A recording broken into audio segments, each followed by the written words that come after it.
My name is Alex. I'm a 28-year-old office worker. A lot happened before I joined this company.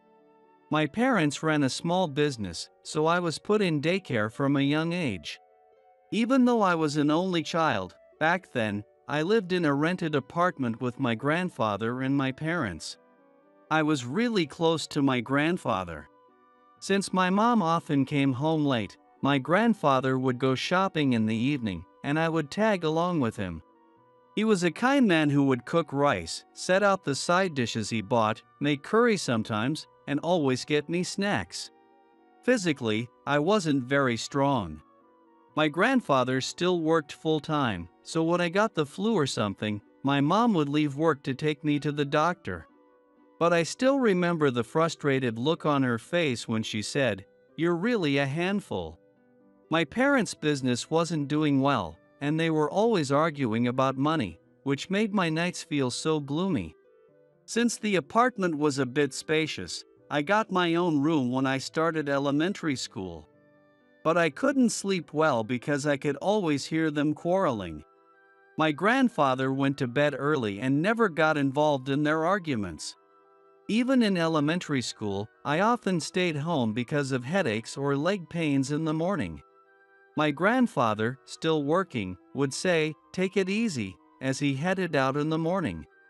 My mom was upset, saying, "Are you not feeling well again?" and then head off to work with my dad after she called the school.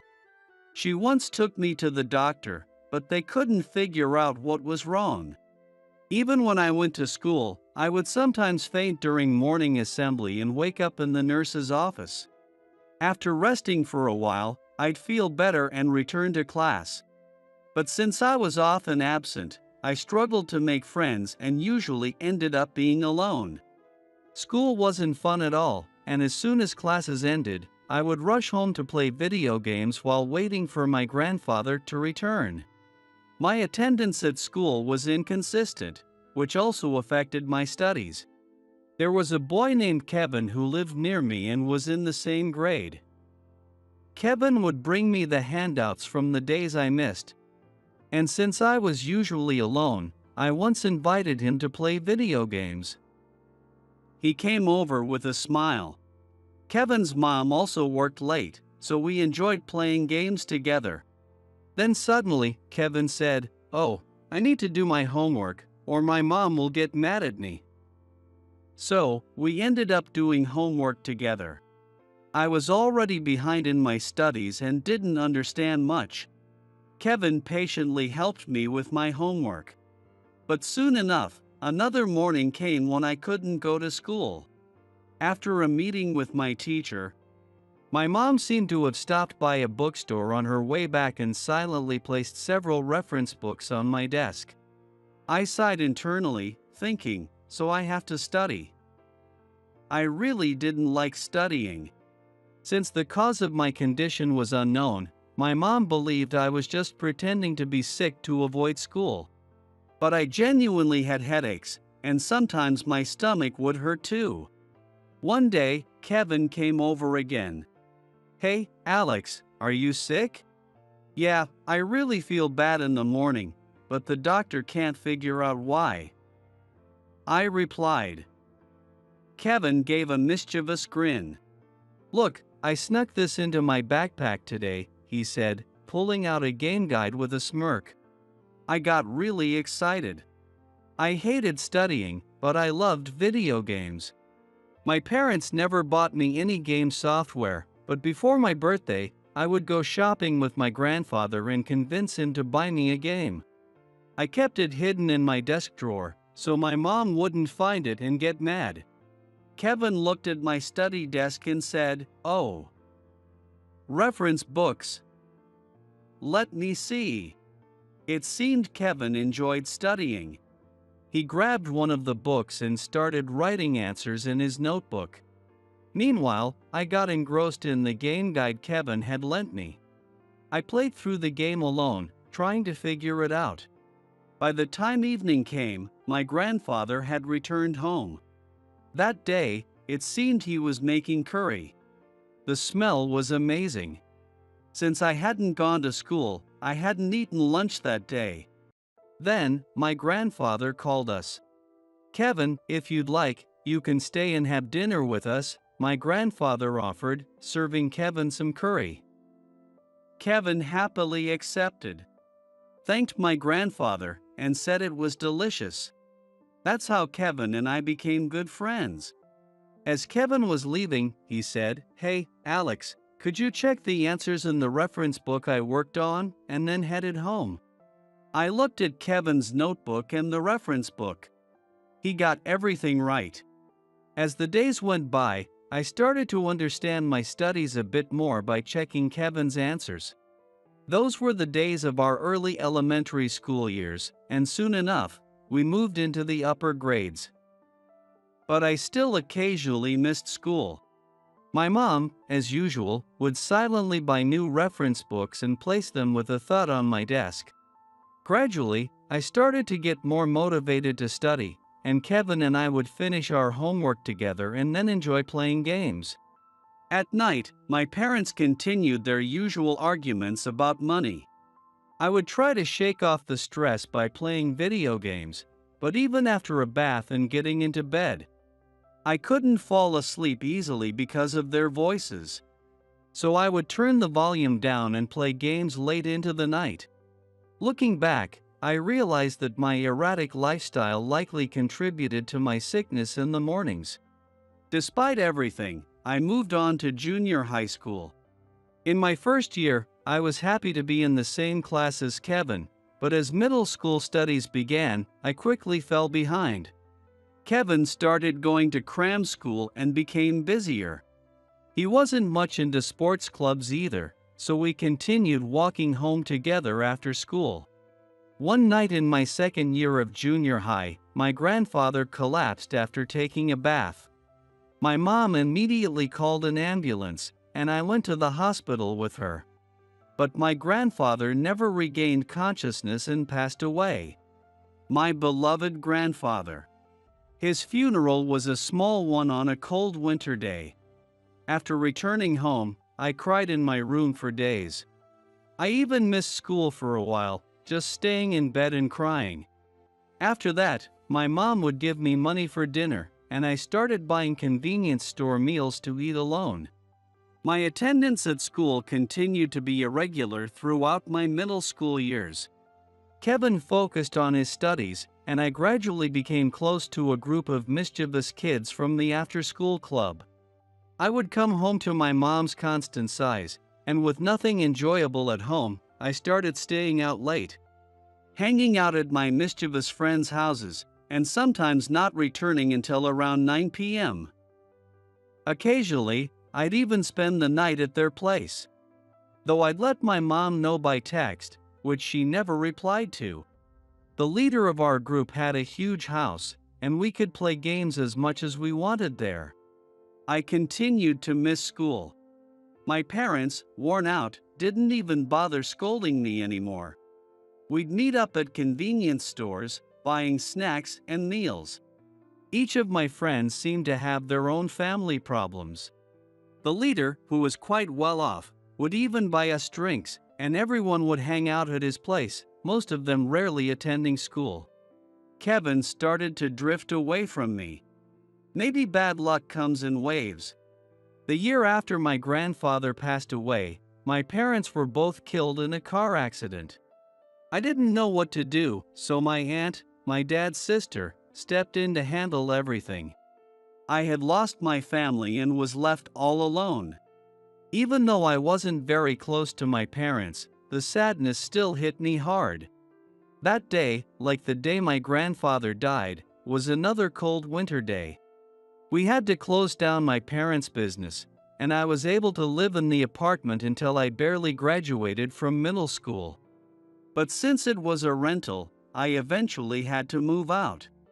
According to my aunt, I received a decent amount of life insurance. However, my dad had debts, and most of the money went towards closing the business and paying off the debts. Naturally, I gave up on going to high school.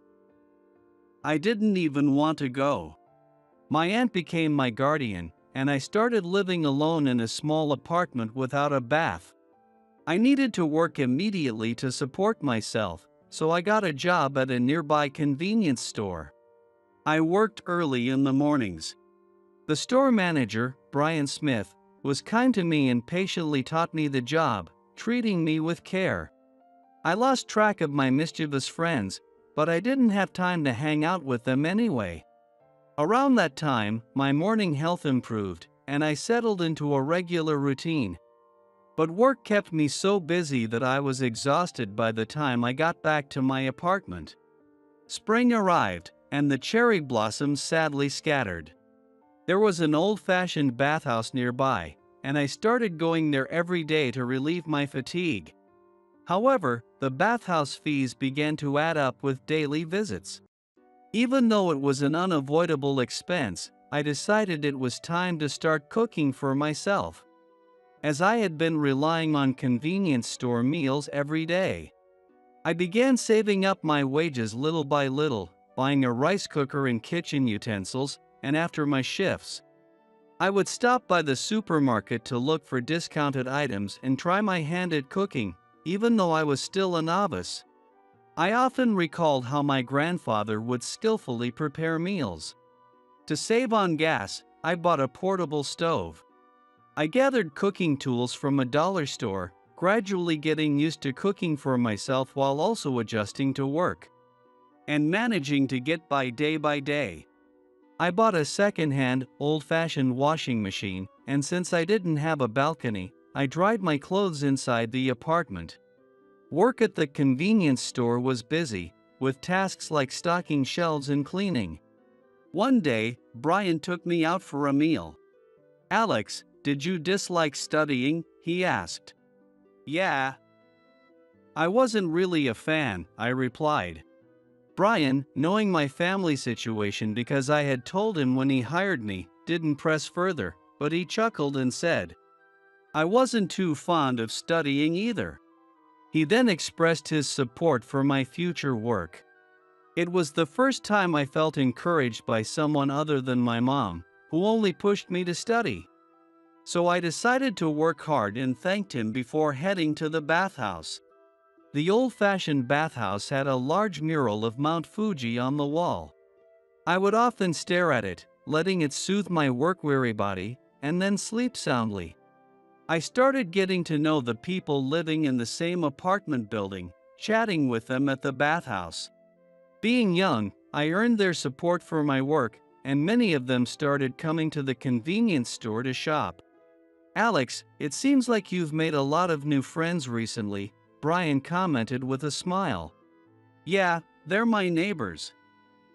They're all good people who cheer me on," I replied, and Brian smiled warmly. Then summer came. I used my savings to buy an air conditioner. Although the store was air conditioned, it was too hot to sleep at night. After installing the air conditioner, I would cool down after my bathhouse visits. I also managed to save on electricity, and cold noodles became my go-to meal at night. I preferred the heat of summer over the cold of winter. The green of the street trees was beautiful, and the trees glistened after the rain. Winter always reminded me of the day I said goodbye to my grandfather. And I often thought about how I had caused my parents so much worry before they suddenly passed away, never getting the chance to repay them. Summer seemed to pass quickly. One day in the fall, Kevin appeared at the convenience store in his school uniform. He was surprised when he saw me at the register. "Alex, it's been a while. You're working hard and staying on track, I see." "Kevin." "Yeah, I have to work," I replied. Kevin looked relieved and smiled at how much calmer I seemed. After that, I didn't see Kevin again. And once again, winter arrived. The cold wind battered the windows of my shabby apartment, with drafts seeping through the cracks. I didn't feel like I could survive the winter, so I bought a small space heater. Being somewhat sensitive to the cold, I would often find that my body, warmed from the bathhouse, would quickly cool down. I started buying Napa cabbage and making hot pot every day. I tried different variations, sometimes using chicken, making spicy hot pot, or occasionally buying miso to make pork soup to warm up. Adding extra chili powder would heat up my chilled body. By then, I had been working at the convenience store for about 4 years. When I was 19, I found Brian in the office with a guy named Matt, who was his high school friend. Brian called me in, saying he needed to talk. Alex, actually, the store is going to move to the general hospital in town. What? It would be really tough for you to commute there, so I consulted with my friend Matt here, who was a classmate of mine. He mentioned that a nearby company is looking for an office clerk. Do you think you could work there, Alex? What? Me, doing office work? It's mostly simple computer tasks. It can get pretty busy, but I think you can handle it. Matt, I'm not very good with computers. Don't worry. It's just entering numbers, Matt assured me. Since I couldn't afford to lose my job, I decided to take Matt up on the offer. The company was a noodle factory not far from my place, making the commute convenient. Even though I was only a middle school graduate, I was able to get the job, thanks to Matt's introduction. I bought a suit and introduced myself at the office, where a senior colleague showed me the ropes. The company had about 200 clients, and my job was to call each one daily to take their orders.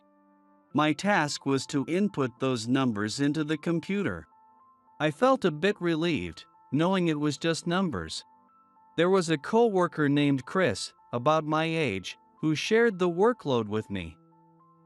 He was patient in teaching me, and I gradually got the hang of things. It seemed that the previous clerk had quit, and they had urgently posted the job. Chris was the same age as me, and we got along pretty well. The managers were all good people, but my job was quite important. I had to call noodle shops as well as supermarkets, check their stock, and accurately input the orders into the computer. As I became more comfortable with the job, Chris and I split the calls, each handling 100 clients. And I managed to do the work despite feeling a bit nervous. However, I was shocked when I received my first paycheck. Although I was officially an employee, my take-home pay was only about $1,300. Still, I was just a middle school graduate. I didn't have any other skills, and I knew it would be tough to find another job if I tried. I made up my mind to stick with it, saving money where I could, and keep going. One day, I received an email on my phone from Matt, the friend of my former convenience store manager who had introduced me to this job. Matt had told me, "If you ever need anything, just reach out." His message asked, "How's the job going?" So I replied, "Thanks to you, it's going well." I was genuinely touched that he was thinking about me. The workplace had a bit of a family atmosphere, and even though the pay was low, it was a relief to work there. Chris quietly informed me one day, "Hey, sometimes Mr. Harris, the president and son of the chairman, comes by to check the office. When he does, just keep your head down and focus on your work." I thanked Chris and noted his advice. Come to think of it, I had never seen the president's face. I wondered what kind of person he was. About a month later, Mr. Harris made an appearance. Everyone immediately fell silent and started working diligently. Mr. Harris seemed to be in his 40s, with a stern expression and furrowed brows. He silently looked over each person's computer screen before leaving without a word. Everyone looked relieved afterward. Later, Chris told me that Mr. Harris had a short temper and would suddenly start yelling if something displeased him. I felt relieved that nothing had gone wrong during his visit. Afterward, Chris said, "Alex, one of our clients' noodle shops is surprisingly good, and we went there that evening." The food was indeed delicious. Of course, we split the bill, but the prices were reasonable. After that, we would occasionally visit other clients' noodle shops or grab coffee together, and time passed as we grew closer. My salary increased slightly, but it was just a small raise, and I realized I had been wrong to expect much of a bonus. It was just a modest addition to my regular pay. I had upgraded my phone, so I enjoyed playing mobile games before going to bed. I had fun playing online games with Chris. It reminded me of how much I loved games when I was a kid. And once again, the winter I dreaded arrived. The town prepared for Christmas. The lights turned red and blue, and couples walked around looking happy. A girlfriend. It's embarrassing, but that seems like a distant dream for me. With my current low salary, I can barely support myself, let alone think about dating. I asked Chris if he wanted to go to a bar together with our bonus, but unfortunately, he had a date. So we postponed the bar visit to the next day. Snow was falling lightly, and the withered street trees were dusted with snow, like white cherry blossoms. I longed for spring. Snow quietly piled up on my clear umbrella as I walked alone through the streets. The next day, as planned, Chris and I went to the bar. The snow had stopped, but the north wind was biting cold. Sometimes, I would drink a beer at home, pairing it with a homemade hot pot. But this was the first time I went out for drinks with a coworker after the year-end party. We had some nice food, and the alcohol loosened up the conversation. Chris asked me about my school days and how I ended up working at the company. Since I had nothing to hide, I told him about how I disliked school and how I was raised by my grandfather. Chris mentioned that his family runs a small business and eventually he'll have to take it over. He's been with his girlfriend since high school. When I complained about my salary, Chris said he had heard from the senior employees that many people had left the company because of it. But Chris, still living at home, didn't seem too worried about money. Then he invited me to go for a drive after the new year. Chris had a driver's license but mentioned that he usually borrowed his dad's car. For me, it was my first time ever going on a drive.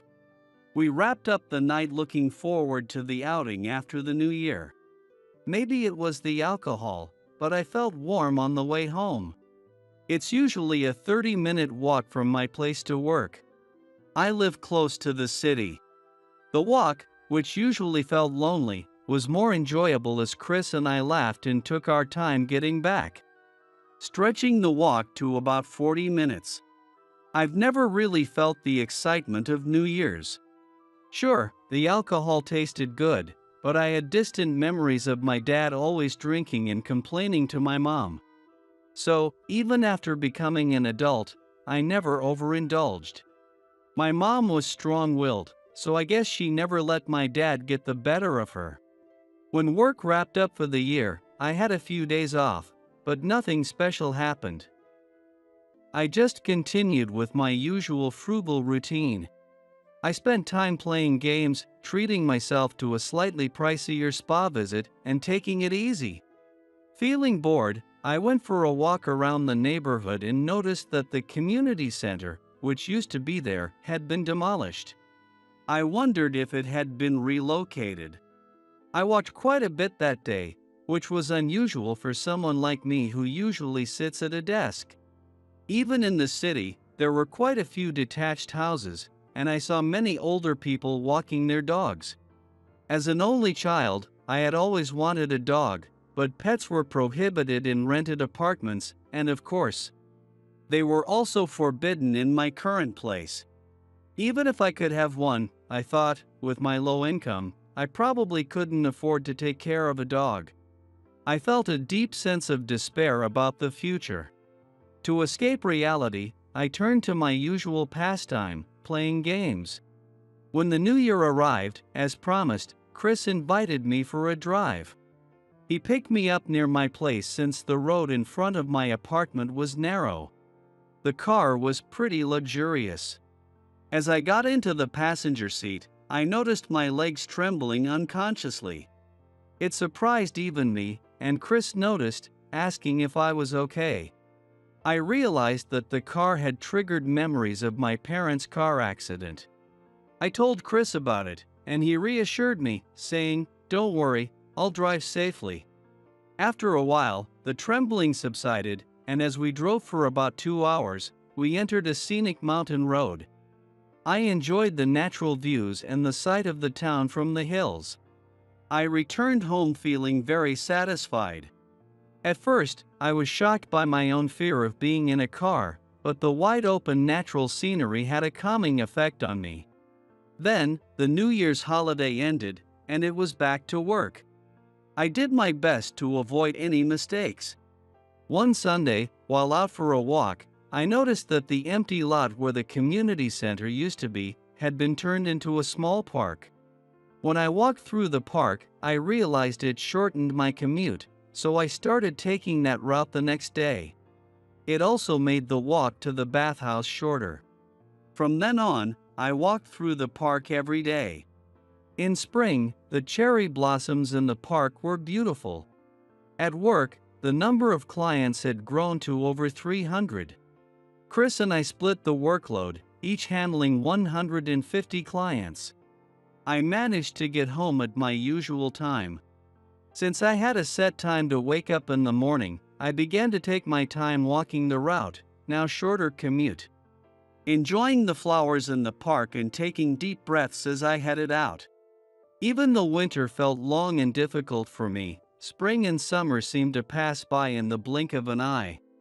Summer quickly turned into the lonely autumn of falling leaves after I finished visiting the graves. In September, while it was still uncomfortably hot, a homeless man began living in the park I walked through every day. Though I found it a bit unsettling, something about the man's face reminded me of my grandfather, who had passed away too soon. There was a certain resemblance in his profile. One hot evening on my way home from work, I noticed the homeless man seemed to be in bad shape, probably due to the heat. I wanted to call an ambulance, but I figured he wouldn't be able to afford the medical expenses. So I bought him a bottle of water from a vending machine. I approached him and asked, "Are you okay?" He seemed conscious. I handed him the drink and then went home. The next morning, I was relieved to see that the homeless man looked better, sleeping soundly on a bench. The street trees turned red with autumn leaves, and the cold of winter approached. Around that time, Chris's father suddenly passed away from an illness. This forced Chris to leave the company early to take over the family business. I thanked Chris for everything before we said our goodbyes. After that, I had to take on Chris's workload, handling the phone orders and data entry for over 300 clients. Naturally, this led to a lot of overtime. My boss mentioned that a new clerk would be hired soon, but no one came for a long time. The days grew busier, and with that came occasional mistakes, leading to many days of apologizing over the phone to clients for their complaints. Since the clients were troubled by shortages, my boss often had to rush out to make deliveries. And the number of times I had to apologize to him also increased. It was a tough winter. I was always getting home late, my body worn out. I trudged home through the cold, tired from the day. Even though I didn't have much of an appetite, I decided to go to the bathhouse to warm up. When I got there, I saw the usual homeless man, shivering and freezing in the cold. I went back to my apartment and grabbed one of my 2 blankets, extra towels, some clean sweatpants, and an old jacket I no longer wore. I approached the homeless man and said, "Sir, it's far too cold out here. Please, use this blanket." I added, "If you'd like, there's a bathhouse nearby. Why don't we go together? You can warm up. I brought some clothes you can change into too." "Ah, young man. You're the one who brought me a drink the other day. That really helped me. If you're offering, Then I'll go with you," the old man said as he slowly followed me to the bathhouse. Since it was almost closing time, the bathhouse owner didn't say anything. I put the old man's clothes in a plastic bag, lent him some shampoo, and we washed up together in the shower. I quickly washed myself and then helped wash his back. The man smiled, and we both relaxed in the hot bath. He warmed up well, changed into my clean clothes, and left the bathhouse in the jacket I had brought. I walked him back to the park, wrapped the blanket around him to keep him warm, and he said, "You've saved my life twice now, young man." He then curled up on the bench under the blanket. I went back to my apartment, threw away the man's old clothes, and, feeling tired, went to bed early. The next morning, I saw that the man was still sleeping soundly. I went to work and started my usual tasks. As I was taking orders, aiming to handle all 300+ clients, Mr. Harris suddenly walked into the office. He silently watched me working at my computer for a while. Then he burst out, "Alex, your recent mistakes have caused a flood of complaints from our clients. You're done here. Don't bother coming in tomorrow." "Wait, are you firing me?" "I've been doing my best, handling the workload of 2 people," I protested. "Shut up. I don't want to hear any excuses. I'm the president, and I'm telling you, you're fired," Mr. Harris shouted. I replied, "I understand." In the silent office, I gathered my things, thanked my supervisors, and left the company. Being suddenly fired like that, I walked heavily along the bright afternoon streets, heading back to my apartment. As I passed through the park, someone called out to me, "Young man, are you off work already today?" When I looked closer, it was the usual homeless man. His hair had been cut, and his beard was shaved. He looked so much younger that I barely recognized him, though I guessed he was around 75. I sat down on the bench next to him and said, "Actually, I just got fired from my job." The old man responded, "Well then, shall we go?" I didn't understand what he meant, but I slowly followed him. He led me to the entrance of a luxury apartment building, unlocked the door, and walked in. We took the elevator to the top floor, where he unlocked the door to a large apartment. What is this place?" "This is my home," the old man said, handing me a business card.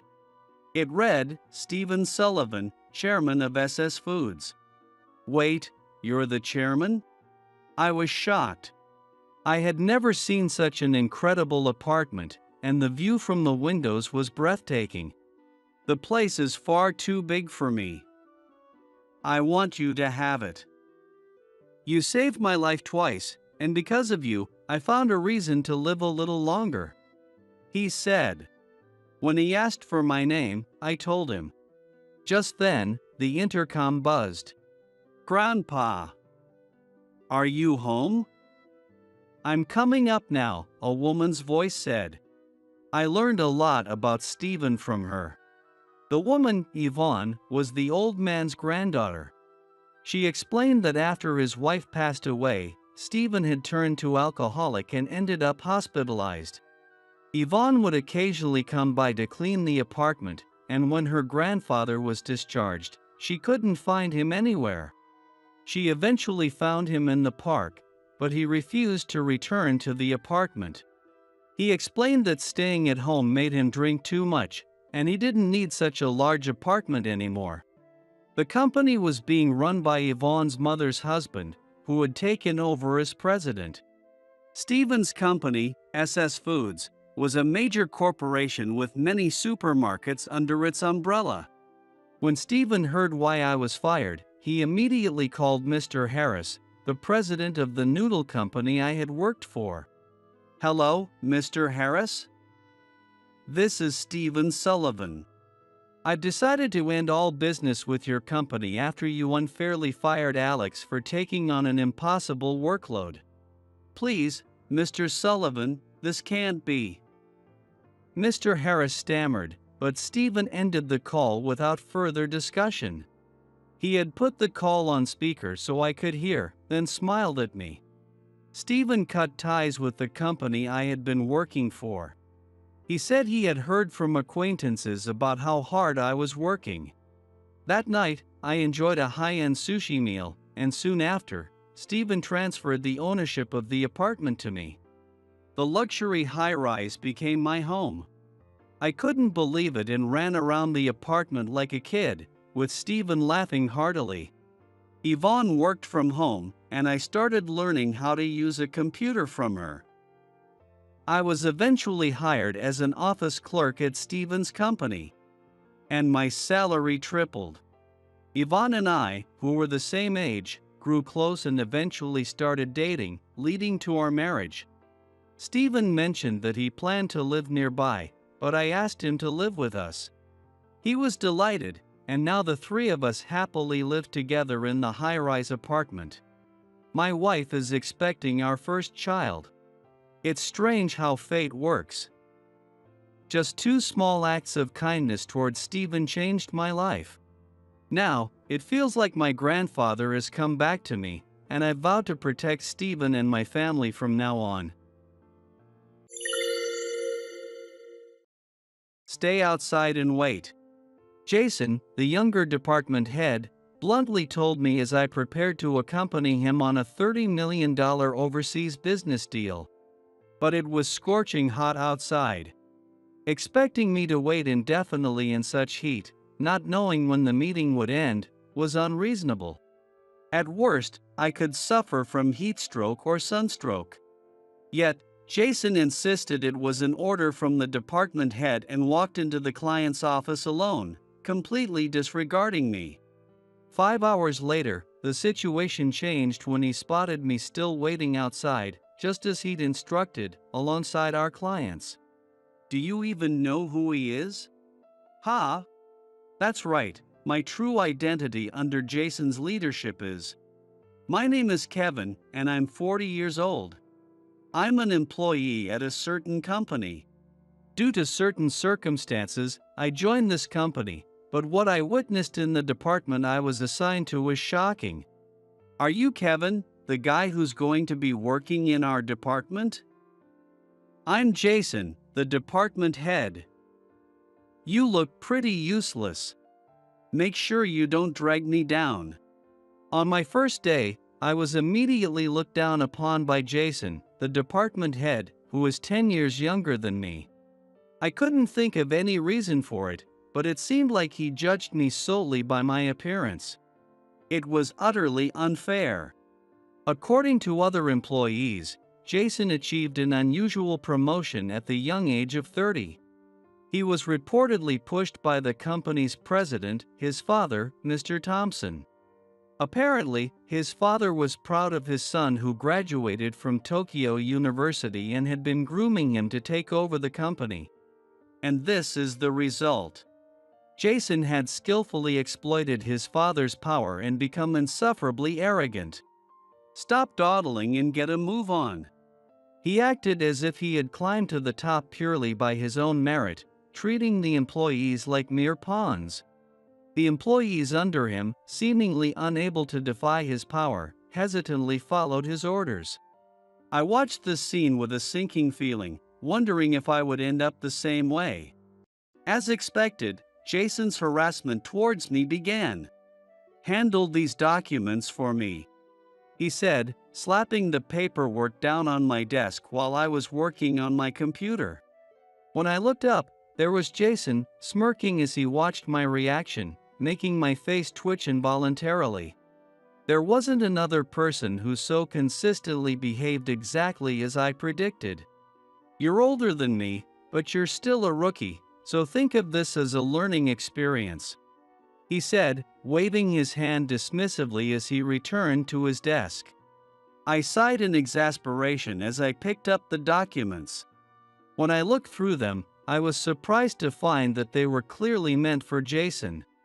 I was utterly appalled that he would so brazenly offload his work onto a subordinate. Glancing over at him again, I saw him sitting at his desk, glaring at his computer screen. But I doubted that the screen was displaying anything work-related. The thought made me sigh again. With my own work plus these documents to finish, overtime was inevitable. I had planned to leave on time, but now I was caught in the crossfire. And Jason probably knew that as a newbie, I wouldn't be able to handle these documents. Even so, he handed them to me, likely just to make things difficult. It was as if he was saying, "Figure it out by asking other supervisors." His method of supervising employees was highly inappropriate and gave me a headache. In the end, I finished the documents by asking other supervisors for help. But Jason's bizarre behavior didn't stop there. About 3 months after I joined the company. "Just stand there and watch," he said. One day, I accompanied Jason on a sales visit to a client, and he pressured me not to speak or interfere. I reluctantly nodded in agreement. As a newcomer, it seemed wise not to make any excuses at this point. I might as well take this opportunity to observe Jason's sales techniques. "Sorry about the heat in here. The air conditioner broke down, but please help yourselves to some chilled tea," the client said as we arrived at their office. The air conditioning in the room we were shown to had indeed broken down, making it uncomfortably warm, with sweat beading on our foreheads. It's early July, and the temperature outside is about 86 degrees. Opening the windows provided some slight relief, but it was hardly enough to make a difference. I instinctively pulled out a handkerchief from inside my suit to wipe away the sweat. Next to me, Jason looked utterly defeated by the heat. He's probably struggling since the office back at our company is always well air-conditioned. I couldn't help but find his discomfort a bit amusing. Let's take advantage of their hospitality. "Jason, you should have some too," I suggested, accepting the cold tea offered by our host and encouraging Jason to do the same. Jason snapped back to reality, clearly annoyed that I had prompted him, and shot me a sharp glare. "There's no need to be so angry." After that brief exchange, we moved on to the main discussion, and Jason's negotiations with the client began. Though usually careless with his work, Jason switched to business mode during the negotiations. As I sat through the meeting in the sweltering heat, I couldn't help but wish he would treat us employees with the same level of professionalism he was showing now. By the time the meeting ended, the tea I had been given was completely gone. "Damn, it's hot." After the negotiations were over and we were on our way back to the office, Jason suddenly declared he couldn't take the heat anymore and decided to take refuge in a nearby cafe. I followed him inside. "Order an iced coffee for me, will you?" "Sure," I replied. And so, as I sat down across from Jason, who had dramatically taken his seat, he instructed me to order the iced coffees. Following his orders, I called the waiter and requested 2 iced coffees. The confident Jason from earlier had reverted to the version of him I was more familiar with, and I couldn't help but shrug. "It's really hot out. Shall we grab lunch while we're at it?" I suggested, noticing that it was already past noon as I glanced at the clock in the cafe. Jason, seemingly struck by a sudden idea, grinned mischievously.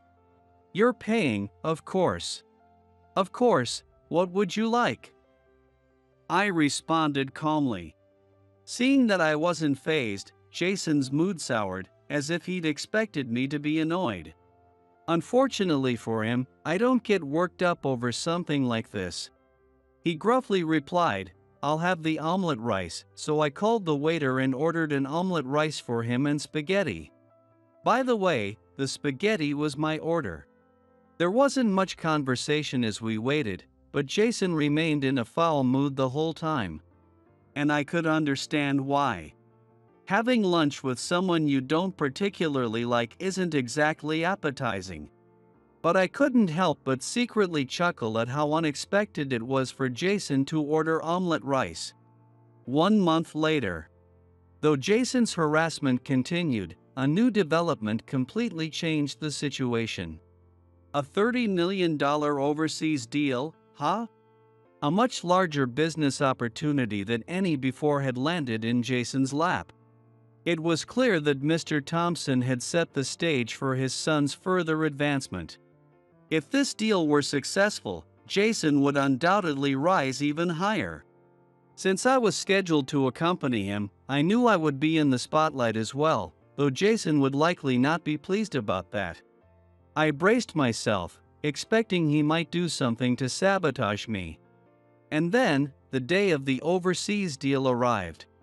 Though the deal was overseas, the client had a branch domestically, so the negotiations were set to take place there. Jason and I made sure to leave early and walked to the client's office, aiming to arrive 5 minutes before the meeting. As we walked, the relentless sunlight bore down on us, searing our skin. The sky was clear with not a cloud in sight, and the sun had been blazing since morning. Ahead, mirages shimmered on the road. Wiping the sweat from my brow with a handkerchief, we finally arrived at the client's office without incident. But suddenly, I was startled by Jason's loud, abrupt laughter. "What's so funny?" I asked, initially worried that the heat had gotten to him, but it seemed that wasn't the case. Despite the sweat trickling down his forehead, Jason smiled wickedly and said, "Old man, wait outside." What? For a moment, I couldn't comprehend what he had just said. Was he really telling me to wait alone in this scorching heat? Surely, even for me, that would be too dangerous. There was a serious risk of heat stroke or sunstroke. "Jason, are you serious?" "It's dangerous to stay outside in this kind of heat," I protested. "If you start feeling faint, just find somewhere else to hide out." "But you're not coming inside." "I'm going to nail this $30 million deal on my own. I don't need you messing up my bright future." Despite being told to accompany him, Jason clearly intended to keep me completely out of the negotiation, hoarding all the credit for himself. He didn't care what happened to me out here. "This is a direct order from your department head. Just stay put and wait here. I'll close this deal successfully, so don't worry," he said, dismissively waving his hand as he walked into the building. Left behind, I felt a mix of emotions but decided to find some shade and wait. I spotted a tree nearby and sat down in its shadow. Thankfully, I had brought a thermos filled with ice water, anticipating something like this might happen. As I sipped from it, I was reminded of the delicious tea I had during a recent visit with Jason to another client whose air conditioning had broken down. Since then, I always carried a thermos with me. With this, I should be able to avoid heat stroke. Now, all I had to do was wait for Jason. After about 5 hours, I finally saw Jason and the client emerge from the building, and I stood up. "Thank you, it's truly a dream come true," Jason said in a cheerful voice, clearly pleased with the outcome of the negotiations. I walked over to them. "I've been waiting for you, Jason," I said. You actually stayed out here the whole time?" Jason asked, clearly shocked. The client, noticing me as well, turned to look in my direction. The moment he saw me, his face registered utter disbelief. His name tag read, "Edward." "Yes, I've been waiting here for about 5 hours." "So, how did the $30 million deal go?" I asked. "Of course, I nailed it with my skills," Jason boasted, his chest puffed up with pride. Edward, however, grew increasingly pale as he observed the exchange between Jason and me. Then, grabbing Jason by the shoulder, he said with a fierce expression, "Do you even know who this man is?" "Ha?" Jason furrowed his brow, utterly confused by Edward's sudden outburst. "Who?" "He's just an employee from our company and my subordinate." "But he's completely useless." "So I told him to stay outside instead of bringing him to the negotiations," Jason said, recalling the event with a hearty laugh. Edward, however, stared at him with a face drained of color. You have no idea what you've done, do you?" Edward muttered, clutching his head in despair. "What? What do you mean what I've done? What's going on?" Jason asked, bewildered by Edward's reaction. I could barely contain my amusement at the situation unfolding before me. I couldn't help but laugh and decided it was time to reveal the truth. "Actually, Jason, this isn't the first time I've met Edward." "What? No way. Are you just making this up?" Jason sneered, dismissing my words as if they were a joke. Given that I had only been with the company for 4 months and had little sales experience, it wasn't surprising that he found my story unbelievable. Enough of this nonsense. I won't tolerate any more disrespect toward this man. He is the future president of our company. Edward's voice boomed, cutting through the tension. "What?" "The future president of the client company," Jason stammered, staring at me in shock. When I noticed his gaze, I smiled and decided to clarify further. "I apologize for keeping my identity hidden. The truth is, before taking over as the next president, I wanted to gain some experience. So, I left my father's company and joined yours, Jason." "This is your father's company?" Jason's eyes widened in disbelief as he glanced up at the building where the negotiations had just taken place. Indeed, it was much larger than Jason's company, but that wasn't the main point. "Yes, that's correct. It will be my company soon, but I'm glad I took the time to learn more about the business world. Especially since I discovered that someone like you, Jason, is working with our clients," I continued. As the meaning of my words sank in, Jason's face turned pale. It was only natural, given how he had mistreated me and deliberately excluded me from today's negotiations. "I will, of course, report your behavior to my father," I stated firmly. "Wait. If I had known you were the future president of the client company, I never would have done this," Jason pleaded desperately. "Crying about it won't help you, Jason. Besides, I have a witness. Edward here has heard everything," I pointed out. Jason snapped back to reality at those words, and this time, he glanced fearfully at Edward. Edward, clearly angry, nodded in agreement with my statement and then shot a piercing glare at Jason. "Edward is also my father's close advisor. He'll continue in that role once I become president. So, I have no intention of allowing any troublemakers into the company. I'd prefer to cut ties with any company that employs someone like you." "Wait. I have incredible negotiation skills, right? I closed this $30 million deal, didn't I? You can't just cut me loose." Jason's desperation was palpable. "No matter how skilled you are at negotiations, no one will follow a person who treats employees like pawns and uses them as stepping stones to climb the ladder." "What do you think, Edward?" I asked, turning to him for his opinion. Edward nodded again, fully agreeing with my assessment. Then, he spoke up. "The deal we just negotiated is null and void. No matter how skilled you are. I can't enter into a contract with someone who disrespects the future president of our company. Edward's quick thinking saved the day, as the contract had not yet been signed and was awaiting approval from Mr. Anderson, the current president.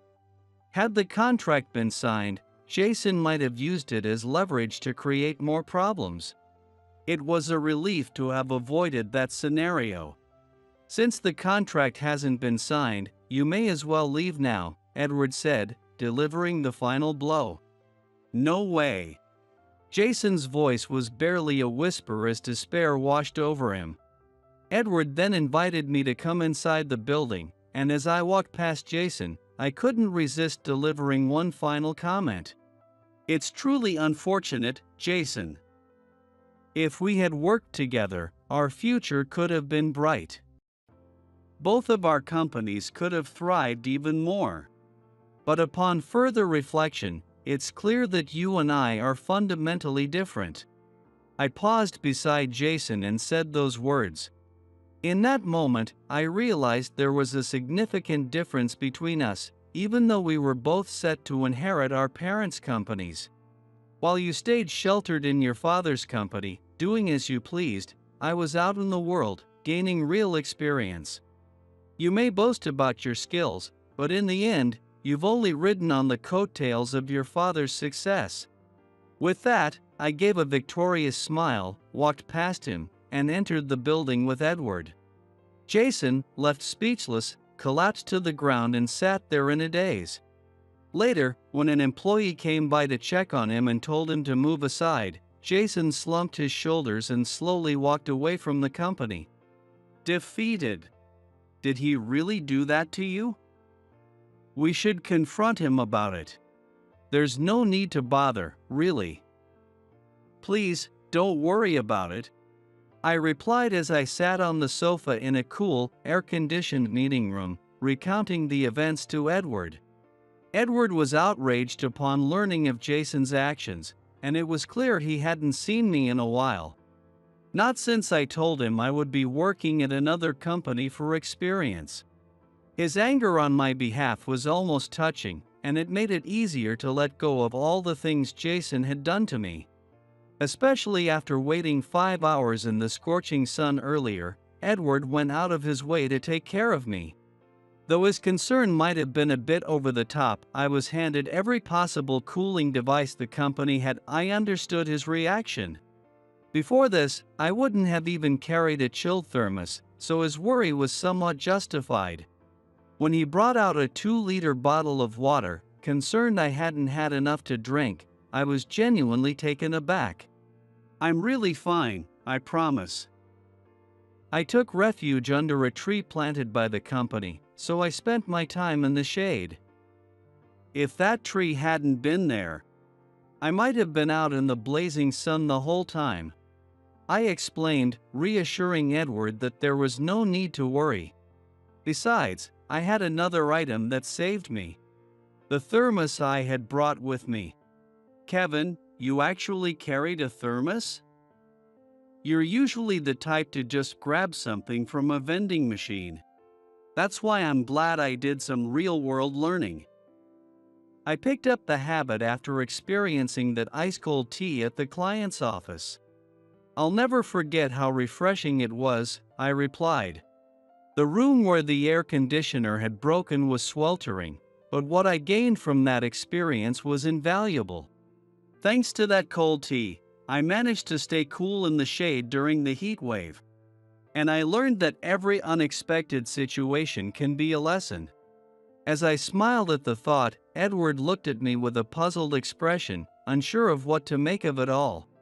But ultimately, he was relieved that things hadn't escalated into something more serious.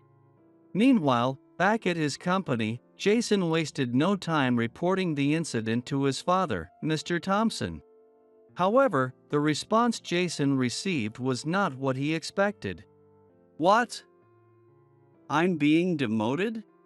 To Jason's shock, he was informed that he would be demoted effective immediately. Earlier today, someone representing Kevin came by to deliver his resignation effective immediately, along with his resignation letter. It turns out he's the son of the president of one of our major clients and the future president himself," Mr. Thompson said, fixing Jason with a stern look. Jason recoiled at his father's severe gaze as Mr. Thompson continued. "In exchange for overlooking the numerous incidents of harassment you've subjected Kevin to, they requested that we nullify the overseas deal and that you be demoted. I agreed, promising to take this matter seriously, even though you're my son, and to maintain a good relationship with their company. But there's no avoiding your demotion. But you're my father. Shouldn't you be on my side?" Jason protested. "If I didn't take this action, our company would go under." "Is that what you want?" Mr. Thompson's voice rose as he questioned his son. Jason fell silent, finally beginning to grasp the severity of his situation. Seeing the dawning realization on Jason's face, Mr. Thompson spoke again. "You should understand by now that their company, with its international branches, holds a stronger position than ours. If you don't want to end up out on the street, you'd better comply. It seems I overestimated you." Unaware that his son had been abusing his power, Mr. Thompson felt a deep sense of disappointment as he spoke those final words. It was only then that Jason realized the gravity of his mistakes. And so, Jason's demotion was finalized. A year later, Jason had returned to the role of a regular employee and was starting over. The arrogance he once displayed was gone, and he had stopped treating employees like mere pawns. Instead, he was now actively working hard on his tasks. His goal was to one day regain his position as department head, and he was gradually rebuilding trust with both his father, Mr. Thompson, and the employees. As for me, I successfully took over as president of my father's company. My father was a strict man, and it took a long time to earn his approval, but a year after returning to the company, I finally did. All the effort I put in, including my time spent learning in another company, wasn't wasted. Edward, from today onward, I'll be counting on you as my advisor," I said. "Of course. Since I served your father well, you can count on me to do the same for you," Edward replied confidently. I couldn't help but laugh at his self-assured tone. But I also found it reassuring. With him by my side, I felt that I could achieve things that would be impossible alone. It was actually Edward who had taken the lead a year ago, visiting Mr. Thompson on my behalf to handle my resignation. After I shared the details of Jason's misdeeds, Edward volunteered to step in as my representative. There aren't many people like Edward, loyal, capable, and completely dedicated. He had served as my father's close advisor for years, and his loyalty extended to me as well. Apparently, Edward felt a deep sense of gratitude toward my father for helping him in the past, though neither of them ever shared the details. I didn't press for more information, I had more important things to focus on. Starting today, I was officially the president, and I needed to concentrate on my new responsibilities. With experience under my belt and a strong team at my side, I was determined to lead the company to greater heights. My name is Ryan. I'm currently working as a driver for a female CEO. My employer, Ms. Smith, is a kind woman, respected for her generous donations to various causes. She should be coming out soon, right? I glanced at the clock, confirming that the dinner meeting was about to end. Just then, Ms. Smith appeared from the restaurant and smiled warmly at me. Thank you for waiting, Ryan. I opened the backseat door, and Ms. Smith got in with a smile. Hey, hold on a second. That's a nice car you got there. And with a personal driver too. The loud voice came from a man who looked unmistakably like a mafia. Behind him, a group of similarly tough-looking men followed. 1, 2, 7 in total. I need to get the car moving quickly. I shut the backseat door and swiftly got into the driver's seat. I started the engine and was about to drive away, but... No, Ryan, you can't. There's someone in front of the car. Damn it, too late. I'm sorry, Miss Smith. A man blocked our path, grinning wickedly right in front of the car. I couldn't just run him over, even if he was mafia. Our company's reputation was at stake. Hey, open up. If you don't, we'll break it down. The mafia banged on the car and grabbed the door handle. What the? It's unlocked. Damn it. In my haste, I hadn't locked the car, and the men flung the doors open. Miss Smith and I were forcibly dragged out of the car by the men. Let's see that rich face of yours. One of the mafia grabbed Ms. Smith by the chin. Jake. Doesn't this face look familiar to you? Oh yeah, I've seen her on TV. She's that rich lady CEO. Lucky us, running into someone with so much money. The man called Jake looked at Miss Smith's face, clearly thrilled.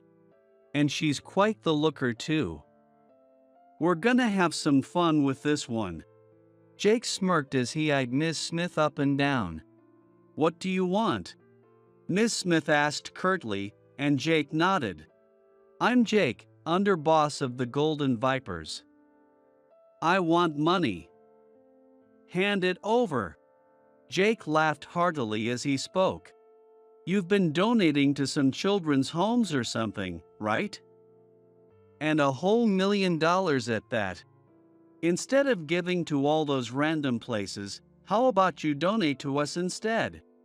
Jake leaned in close, but Miss Smith glared at him from up close. I want to use my money to help those in need. You guys don't look like you're in need, so I'm not interested in giving it to you. What did you just say, you rich bitch? Are you looking down on the mafia? How dare you talk to me like that? Despite Jake's enraged shout, Miss Smith remained unfazed. I have more appointments after this. If you don't have any real business, I'll be leaving now. There's no way I'm letting you go just like that. As Miss Smith tried to stand, Jake grabbed her arm tightly. Hey, let's take this lady CEO back to the office. A woman like her will be eager to hand over the cash once we threaten her a bit. Jake's crude smile made my blood boil. You bastard. Ryan, stop. It's okay. Miss Smith stopped me as I was about to shout in anger. But Miss Smith. When I looked at her, she shook her head. She then turned back to the grinning mafia. Fine. I'll go with you to your office. But this man is just a driver, he has nothing to do with this. Please let him go. Miss Smith. She's about to be taken by the mafia, yet she's still protecting me, just a driver. What a kind person. But I can't let them take her. Moved by Miss Smith's words, I stepped in front of her. Miss Smith is my benefactor. I can't allow her to be taken to a mafia office. What's this? Stepping up like you're somebody, you little nobody. With those words, Jake punched me hard in the stomach. Ryan. Since he's so eager to protect her, let's take him along too. It'll be more fun to make him watch what we do to his precious boss. Jake ordered his men to drag us both away.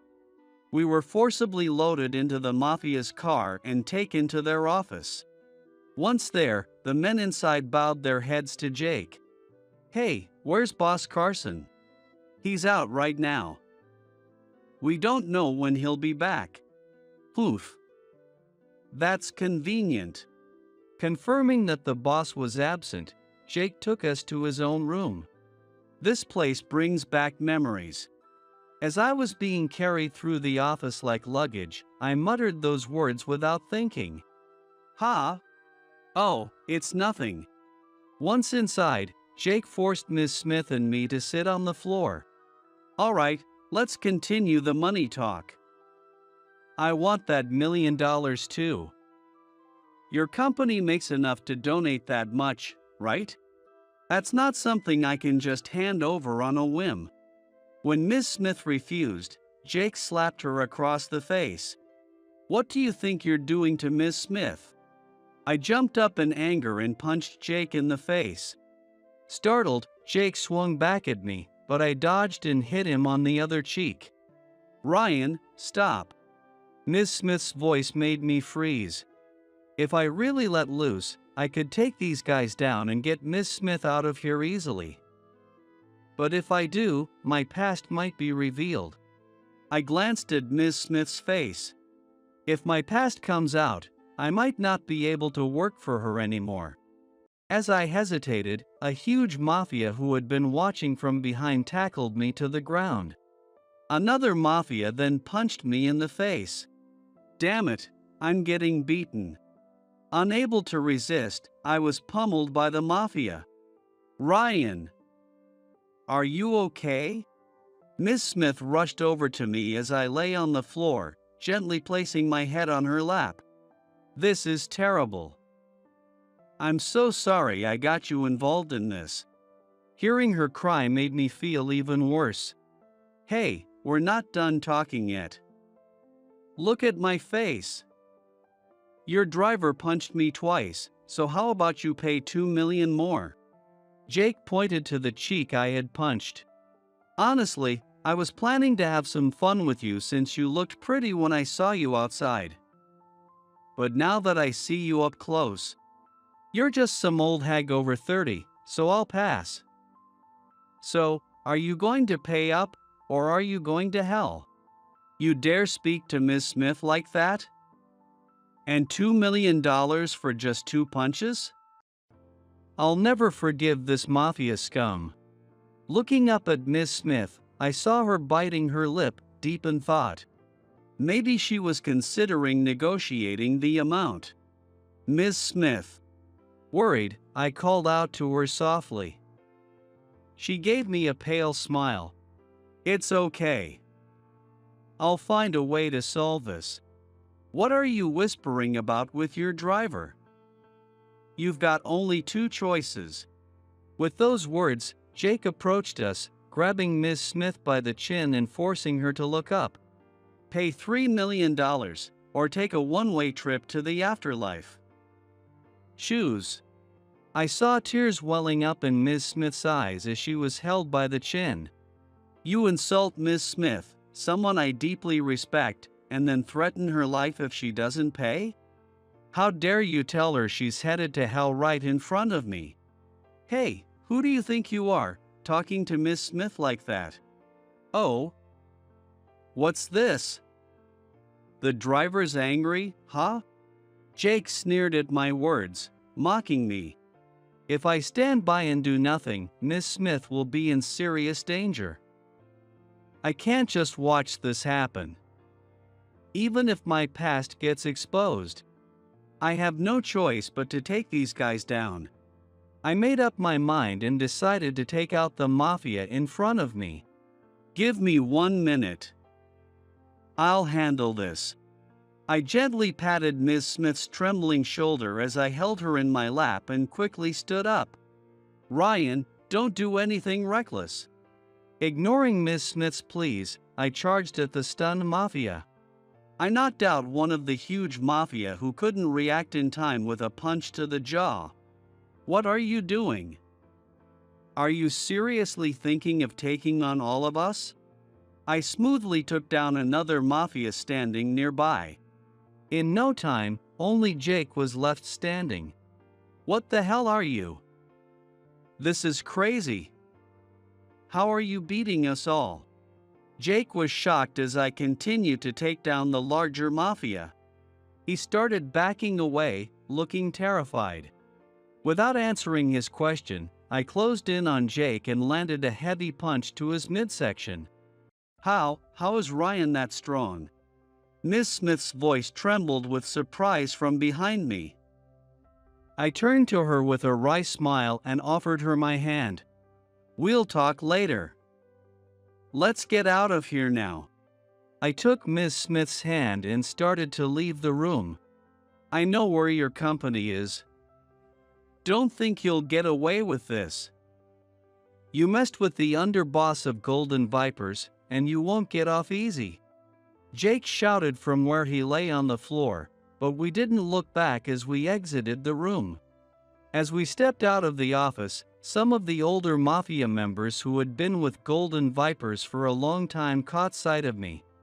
A few of them exclaimed in surprise, but I ignored them and walked past. Once we were outside and far enough from the office, I finally stopped. Miss Smith, I'm so sorry for putting you in such danger. Ryan, this wasn't your fault. In fact, thank you for saving me. Miss Smith smiled warmly and continued speaking. And about your past. About that. It's okay. I won't ask about it until you're ready to tell me. Miss Smith's promise gave me a sense of relief. It looks like I'll still be able to work as Miss Smith's driver. But more importantly, I can't let my guard down. Jake won't give up that easily. A week after the incident, I was waiting in the car as usual, prepared to drive Miss Smith to her next appointment. We should leave soon if we want to make it on time. Is her meeting running late? As I glanced at the clock, wondering why Miss Smith was taking so long, I suddenly heard a woman scream. What?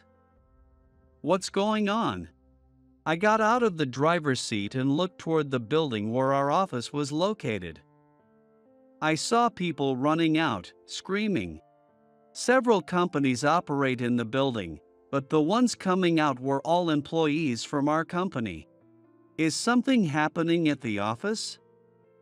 Could it be those Golden Vipers guys again?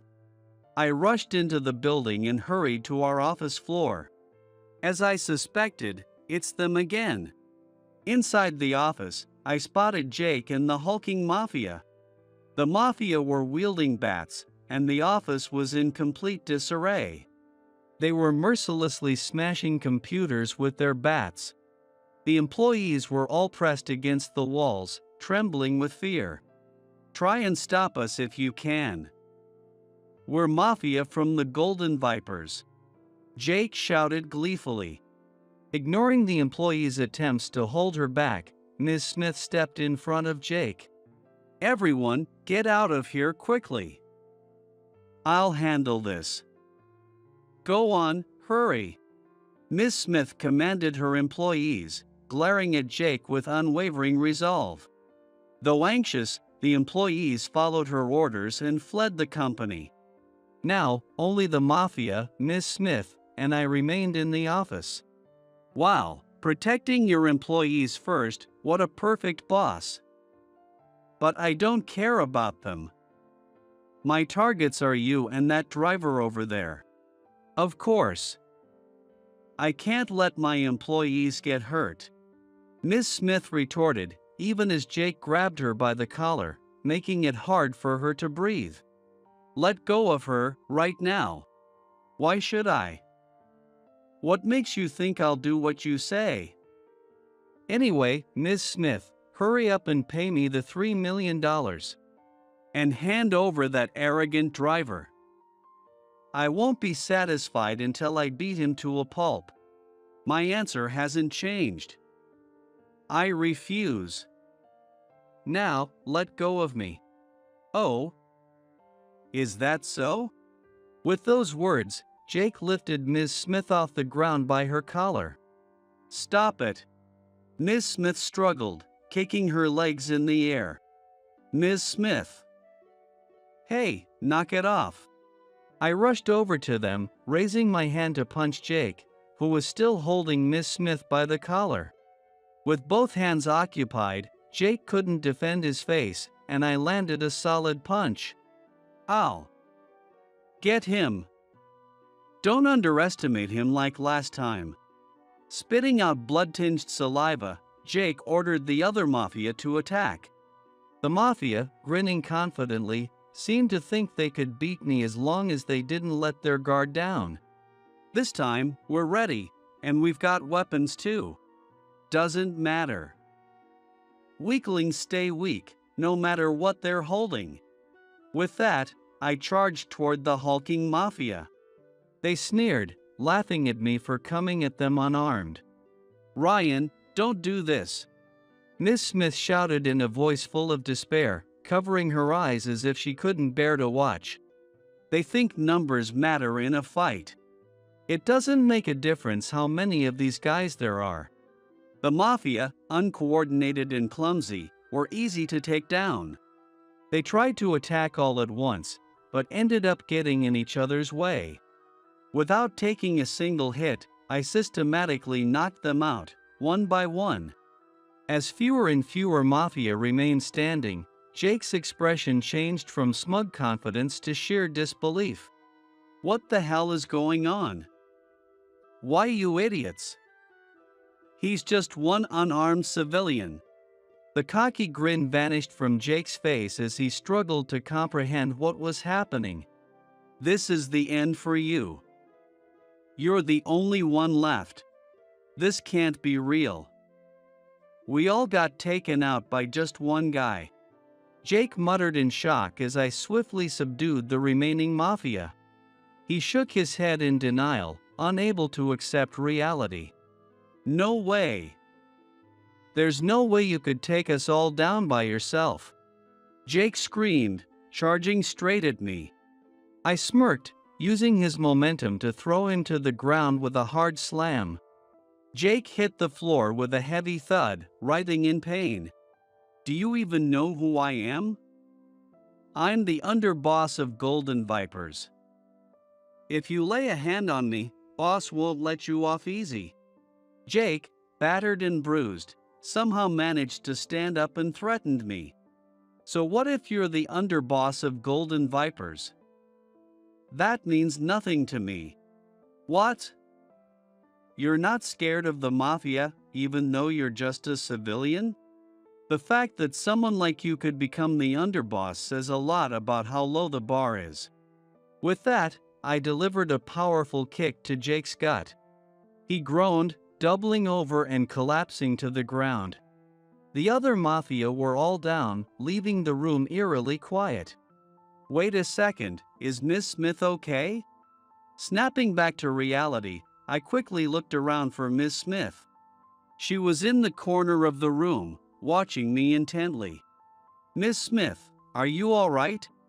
I approached Miss Smith, who had been grabbed by the collar earlier, and she looked at me with a puzzled expression. "You're a bit ruffled." "Oh, thank you. I'm fine, but..." Hearing my words, Miss Smith quickly straightened her disheveled collar.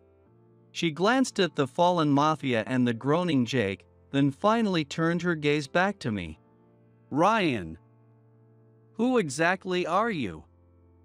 You promised I wouldn't have to ask, but..."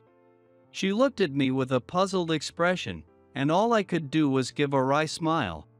"It seems I can't keep it hidden any longer." Given everything that had happened, I knew it was time to reveal my past. There was no point in staying silent any longer. Just as I was about to speak, Jake interrupted by shouting, "Damn it! This isn't over. You'll pay for this. Miss Smith, please wait for a moment." I knelt down in front of Jake, who was clutching his stomach and whining. "You better remember this. I'll bring this company down no matter what it takes." Jake spat venomously as he sat on the floor, and I sighed. "Still not giving up, huh? Fine. I'll call your boss for you." I pulled out my phone and started dialing. "The boss? Who are you calling? The cops? Ha, good luck with that. The police around here are in our pocket." Jake sneered, thinking he had the upper hand, but I just grinned. I'm not calling the cops. I'm calling your boss, Boss Carson. What? Boss Carson. That's right.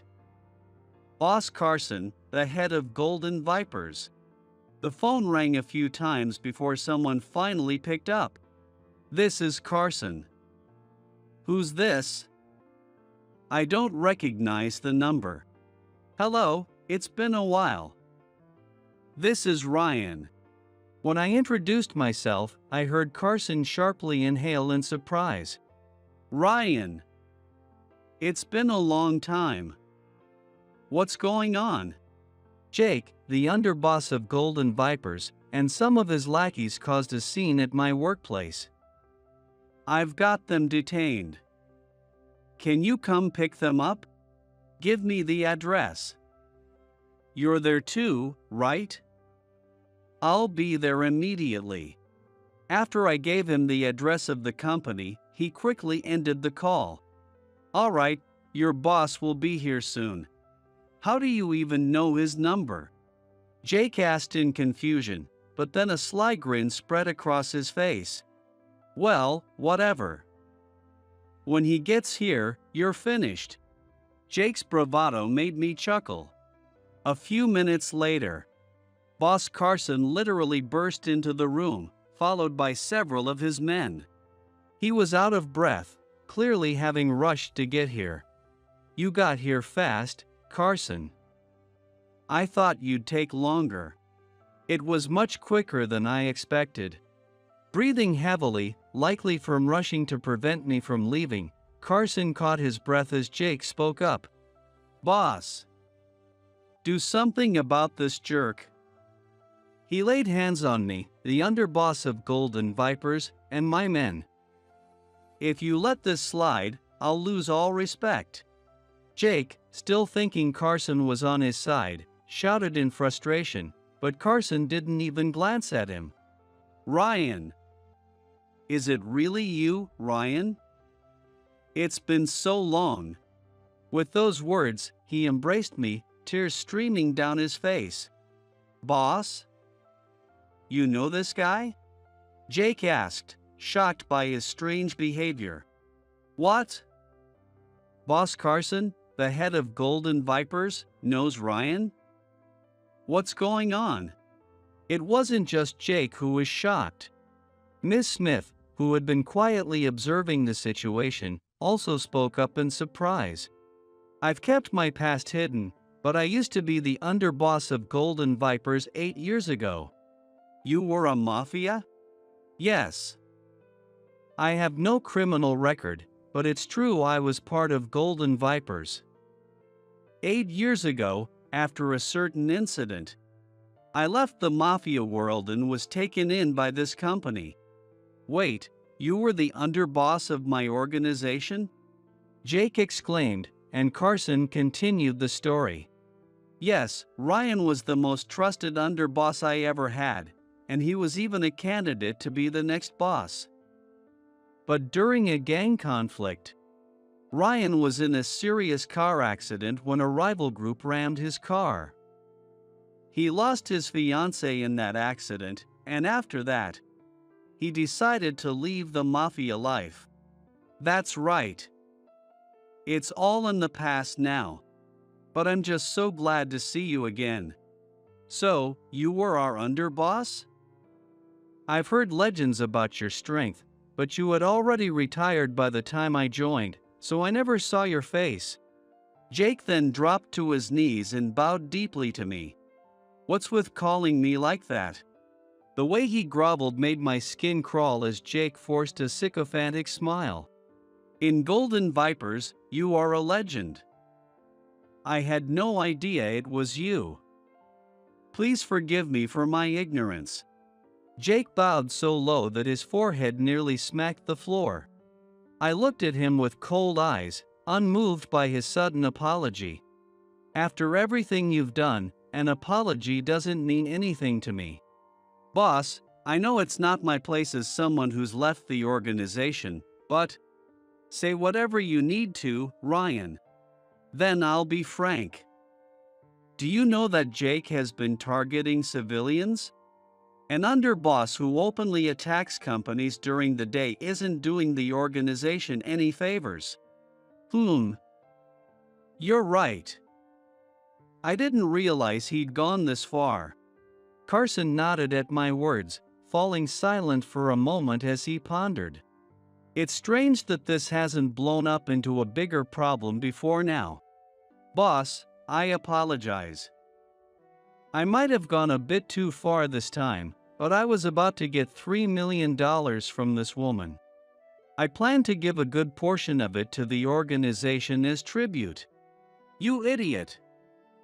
Did you really think you could get away with extorting that much money through such methods? I'm sorry. I was short-sighted. Jake quickly bowed his head as Carson roared at him. Abusing your position as underboss and endangering the organization can't be overlooked. I'm going to strip you of your rank and expel you from Golden Vipers to make you take responsibility. That sounds fair. I nodded in agreement, satisfied with his decision. Jake's face turned pale at the mention of being expelled. Wait, please. You can't just expel me out of nowhere. Isn't a demotion or pay cut more appropriate? Are you defying the boss's orders now? Watch your mouth. With that, Carson struck Jake, sending him flying across the room. You brought this on yourself. You never had what it takes to be the underboss of Golden Vipers. I made a mistake putting you in Ryan's place after he left. No way. I'm fit to be the underboss. Please, reconsider. I can still be of use to Golden Vipers. No matter what you say, the expulsion stands. Jake staggered to his feet, then collapsed at Carson's feet, clinging to him desperately. You've been good to me ever since I joined Golden Vipers. I've tried my best to repay that kindness. Please, forgive me.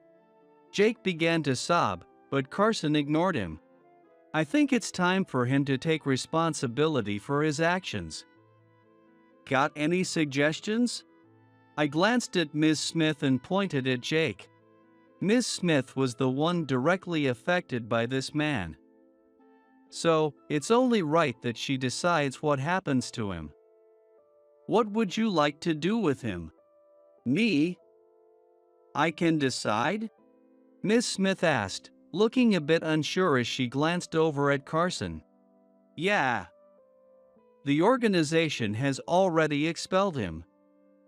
The decision is yours. In that case, I'd like him to work to help those in need. There are so many people in Japan who are struggling, and there's always a shortage of hands. I'd like to see him put to work helping others. Interesting idea. There's a nursing home we run that's separate from Golden Viper's operations. Maybe we could have him work there.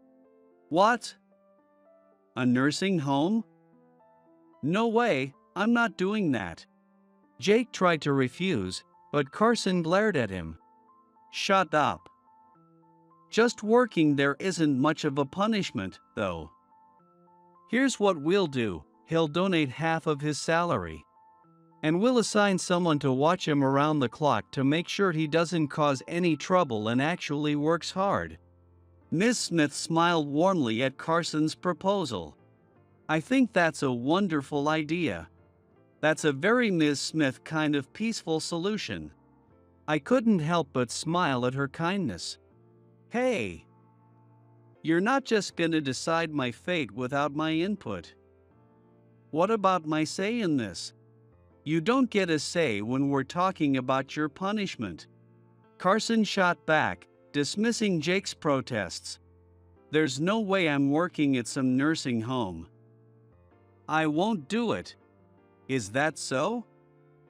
If you can't go willingly, we'll just have to drag you there. With that, Carson ordered his men to restrain Jake. Let go of me. I was the underboss. Jake thrashed and flailed, trying to resist. But the men tied up his hands and feet and lifted him off the ground. I'm not taking care of old people at a nursing home, no way. Jake continued to thrash and resist as they carried him away. I sighed, leaned close to his ear, and whispered, "We could always lie to Miss Smith, say we sent you to the nursing home, and just dump you in the ocean instead. I'm sure Boss Carson was tempted to make you disappear for real. You should be grateful you're still breathing." The ocean. That's how the mafia settle things. Ms. Smith is being merciful by letting you work at a nursing home. The ocean or the nursing home? Exactly. If you don't want to work, fine, we'll send you swimming. But if you'd rather avoid that, you'd better start cooperating. I whispered in a low voice as Jake looked up at me. Staring into my eyes, Jake seemed to realize that I was deadly serious. All right.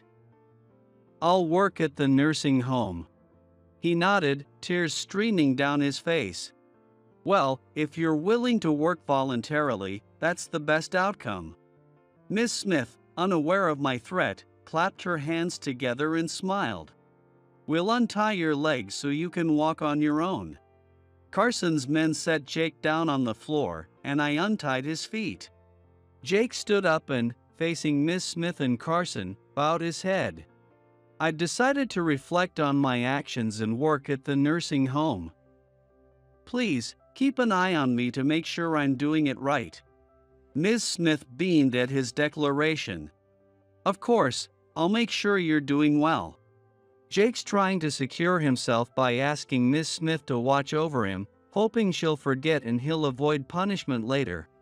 I thought bitterly, glancing at Miss Smith, who was still smiling warmly at me. Oh well. He'll be monitored 24/7 in a civilian world he once looked down on. Taking care of the very civilians he used to despise is the perfect punishment for someone as prideful as him. He may think it's better than being dumped in the ocean, but I could already picture the struggles he would face. Good luck. I extended my hand to Jake, offering a handshake. As soon as he grasped my hand, I squeezed it tightly, crushing his fingers. Jake winced in pain, and I leaned in close, whispering in a low voice, I'll be watching you, too. The moment you step out of line, you're done. It'd be easy to make you disappear in an accident. Don't think Miss Smith will always be there to protect you. After driving the point home, I released his hand and smiled warmly.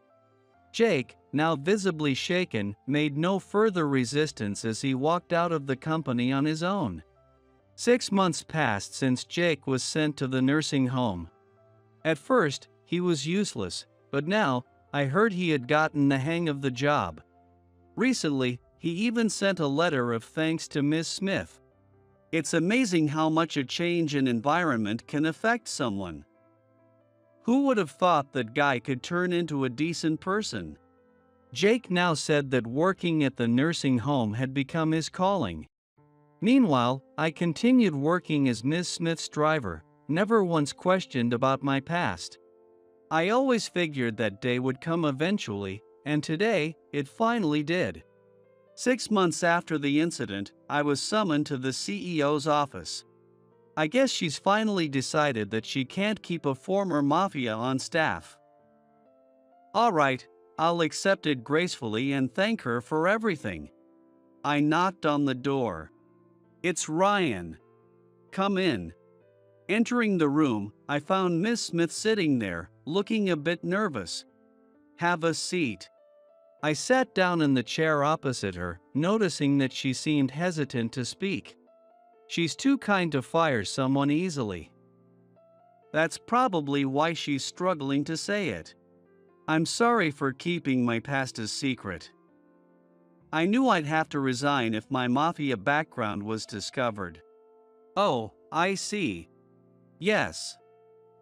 I wanted to stay by your side, helping someone who cares so much about others. Thank you for everything. Wait, hold on a second. You called me in to fire me, right? No, no. I want you to stay with me too. But not as a CEO and a driver. Would you consider dating me with marriage in mind? Miss Smith, her face flushed red, asked me, her voice trembling slightly. If you're okay with me, I'd be honored. Surprised, I replied, smiling at this unexpected turn of events. It's been a while, John. Wait, is that you, Chris? What are you doing here? What? Did you actually get invited? Unbelievable. My teen really dropped the ball. What do you mean? At my level, I don't even bother with writing out my own wedding invitations. I had my staff handle all of it. But I can't believe they sent one to you too. Well, since you're already here, I guess there's nothing I can do about it. John said this with a smirk on his face. Looking back, even when we were in the same class, he always looked down on me. It seems that even now, as adults, his fundamental personality hasn't changed. Anyway, whatever. So, are you going to stay and participate? Well, I came here to congratulate you on your wedding, so yeah.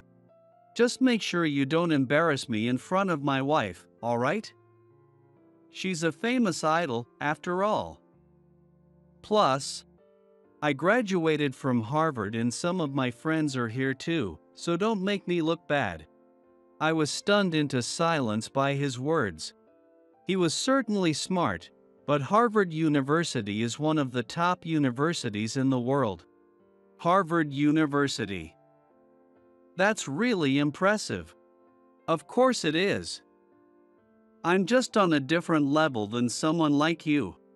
Despite his impressive background, I couldn't help but wonder why his personality was so terrible. But this was his wedding day. Causing a scene here would just be rude. With that in mind, I headed towards the guests' tables. Hey everyone, long time no see. Oh, you made it too. Man, John marrying an idol. That's something to be jealous of. Yeah. He mentioned something like that. I wonder who the idol is. Wait, seriously? You don't know?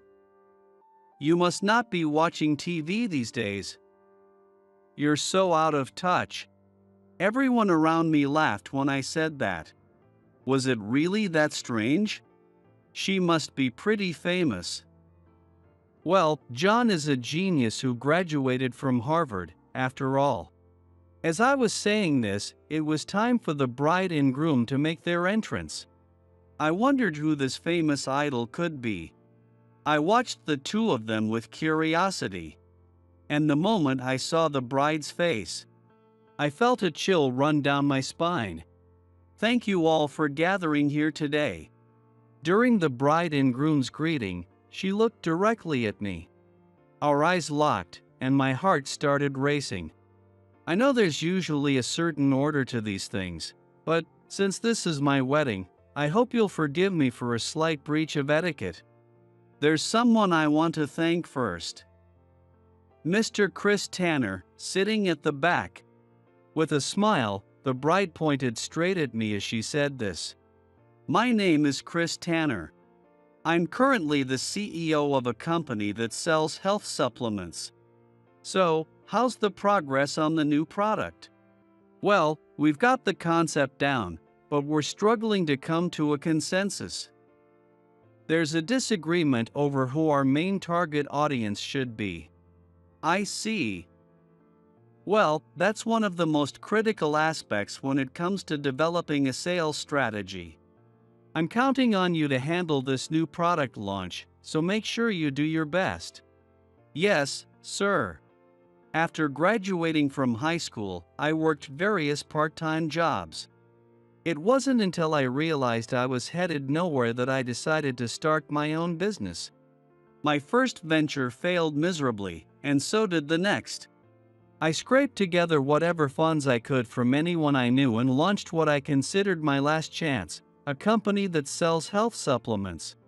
The early days were full of challenges, but I managed to overcome them one by one, and eventually, the business started to take off. Now, I'm doing quite well financially, but I believe it's all a result of my hard work. The reason I made it this far is because I hit rock bottom once in my life. That was back in high school. I was raised by a single mother, and during high school, I juggled multiple part-time jobs, desperately trying to support our household. Hey, Chris. You're off to work again? Yeah. I can't afford to take a break. My mom hurt her back and can't work right now, so I have to step up. Man, it must suck being poor. If you were born into a rich family like mine, you'd be set for life. Yeah, you could look at it that way, but I don't think our life is hard. My mom and I get by just fine, and we enjoy our time together. Sounds like sour grapes to me. All I hear is the whining of a loser. This was John, a classmate from high school. From the moment he enrolled, it was clear he was exceptionally smart, almost too smart for a public school. On top of that, his parents owned a construction company, so he was financially well off. He was the kind of person everyone envied. However, having so much made him prone to looking down on others. It's not sour grapes, really, but wealth isn't the only measure of happiness, is it? You're smart, so you should know that much. So tell me, what do you have that I don't? Nothing, right? Sure, wealth isn't just about money. That's true. But overall, your life is pretty much that of a peasant, isn't it? I was really taken aback by John's comment. Indeed, John was someone everyone envied. He was above average in looks, highly intelligent, and wealthy. But that doesn't give him the right to look down on others. How could someone so intelligent lack basic human decency? Maybe you're just not capable of understanding other people. What are you talking about? The only thing you have that I don't is part-time job experience, and I don't need that. And with that, John walked off. I was stunned by just how little he thought of me. John had only recently learned that I was raised by a single mother. Before that, he hadn't been this condescending, so it was quite a shock. But dwelling on it wouldn't do me any good. I decided to focus on what I needed to do. Time flew by, and one day during my senior year. Are you okay, Mom? I got a call saying you collapsed suddenly. I'm sorry to worry you. The truth is, I have a chronic illness that's been getting worse. A chronic illness. Yes. I had been managing it well for a while, but it seems it's been progressing without me realizing it. While I was at work, I received a call from the hospital saying that my mom had collapsed and was rushed to the emergency room. I immediately went to see her. She had regained consciousness, but her illness had advanced significantly, and the doctors said she would need to be hospitalized. How long have you known about this illness? A while. But I didn't think it would get this bad. I'm sorry for the trouble, but can you take care of things at home for a while? Don't worry, I'll handle everything at home. But why didn't you tell me sooner? You've been pushing yourself too hard, haven't you? I didn't want to burden you. I guess I did push myself a bit too much.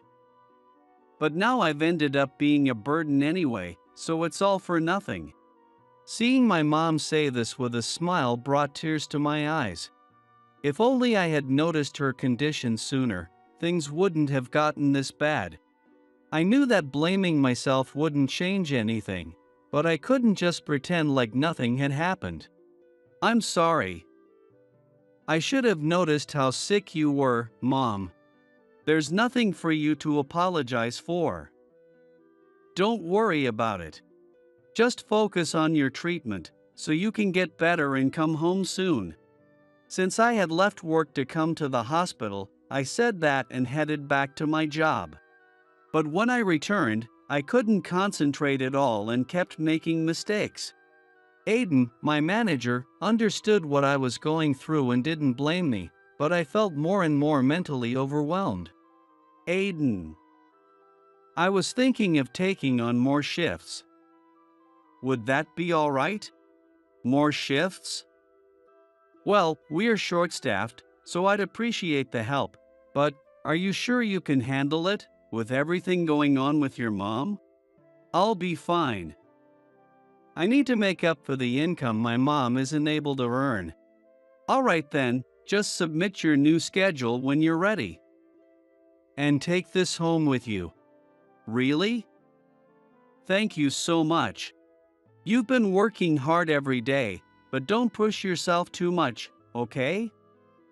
If you get sick too, it defeats the purpose. Just do what you can without overdoing it. Yes, sir. Aiden's kindness gave me the strength to keep going. After graduating from high school, I decided not to go to college and instead planned to work full-time at the place where I had been doing part-time jobs. Aiden was more than happy to have me on board as a full-time employee, and I was looking forward to working hard. But just a week after graduation, her condition has suddenly worsened. She may only have a month left. I didn't expect it to happen so quickly. I'm truly sorry. What? That can't be. She was just talking to me not long ago, looking fine. This isn't possible.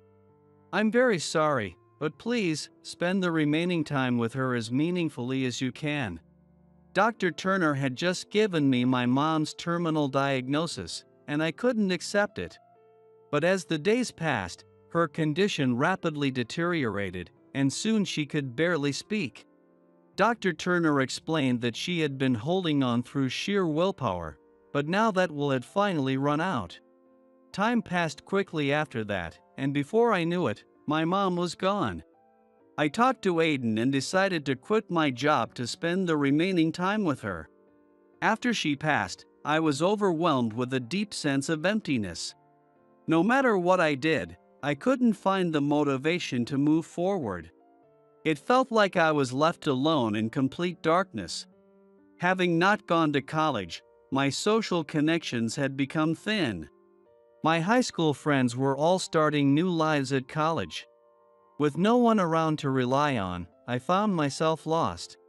I eventually returned to work, but the sense of emptiness led to frequent mistakes, and I spiraled into self-loathing. Chris, are you okay? I'm sorry. I keep messing up at work. I know you've got to support yourself, but don't push too hard. Take care of yourself first. Thank you. I'll try. Even though Aiden was understanding and supportive, I couldn't seem to recover mentally. I only worked enough to get by, spending the rest of my time at home, doing nothing. I tried playing video games, but I couldn't get into them. Movies didn't hold my attention either. I thought about going out for drinks with friends, but my lack of motivation always won out. I kept telling myself that if I continued like this, I'd waste some of the most important years of my life. But I just couldn't seem to break free from the darkness. Then, one day. Thank you very much. I had some business at the city hall and was on my way home, passing through the station area. That's when I came across someone doing a street performance. They had just finished a song and were getting ready for the next one. I had nothing waiting for me at home, so I decided to stay and listen to one song. Please listen to my next song, Living for Tomorrow. Her singing wasn't exactly outstanding. She was slightly better than an average person, but I doubted she would ever make it big as a singer. Still, she had a small but dedicated group of fans who came to listen to her street performances. She must have been working hard for quite some time. I stayed and listened to one song, then another. Before I knew it, I had listened to several songs, and the street performance for the day had come to an end. Thank you for staying until the end. I enjoyed it. You have a beautiful voice. Thank you. Have you been performing here for a long time? It's been about a year now. She had been persisting with this for a whole year. That's really impressive, and I couldn't help but respect her dedication. That's amazing. It's not something you can do with a half-hearted attitude. Is becoming a singer your dream? There were times when I wanted to give up, but I can't let go of my dream because my mom was always my biggest fan. I want to honor her memory. I see. I'm sure your mom is very proud of you. Yes, actually, she passed away due to an illness. But I believe she's watching over me from heaven. That's why I want to become the singer I couldn't show her while she was alive, and tell her all about it. I was deeply moved by her strength. By coincidence, she had experienced a similar loss to mine, but she had a stronger will and was taking action. Of course, it's not right to compare myself to others, but I realized that I hadn't been able to act with the same strength of heart that she had. I hadn't even come to terms with the reality in front of me. The pain of losing a parent is something only those who have gone through it can understand. That's why I was so impressed by her resilience. How did you get through that kind of pain? I haven't really overcome it.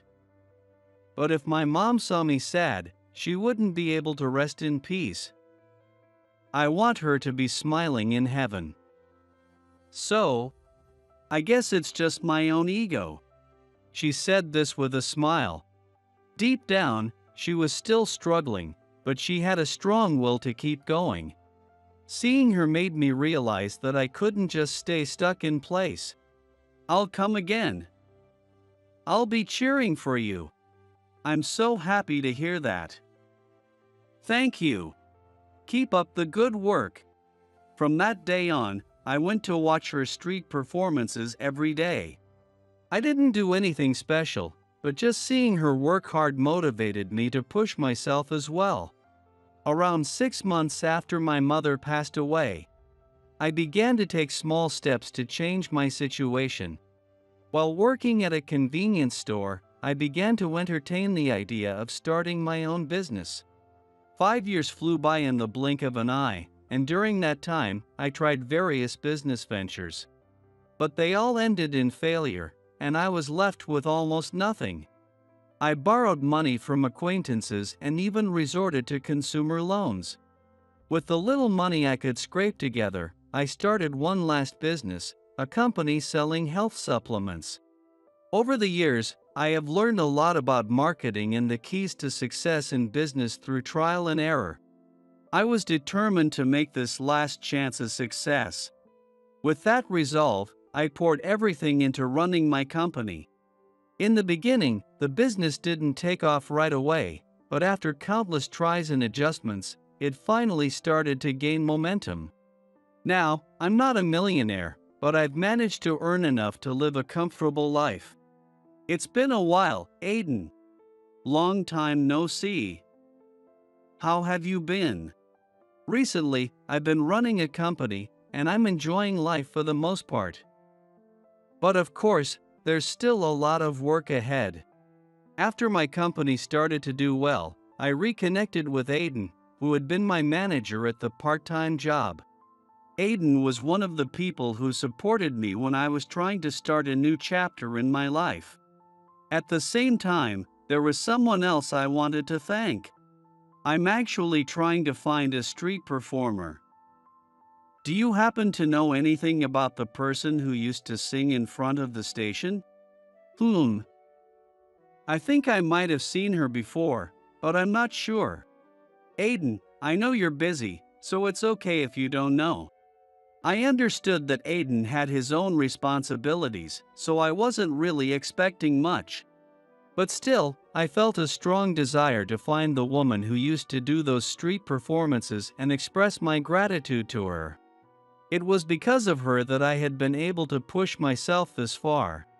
Seeing her perseverance had inspired me to keep going as well. However, she no longer performed on the streets. Did that mean she had become a professional singer? I couldn't be sure, but I believed that wherever she was continuing to pursue her dreams. I decided that I would continue striving in my own life as well. Then one day, I received a wedding invitation. It was from an old classmate, John. He was always smart, and I wondered if he was running a company like I was.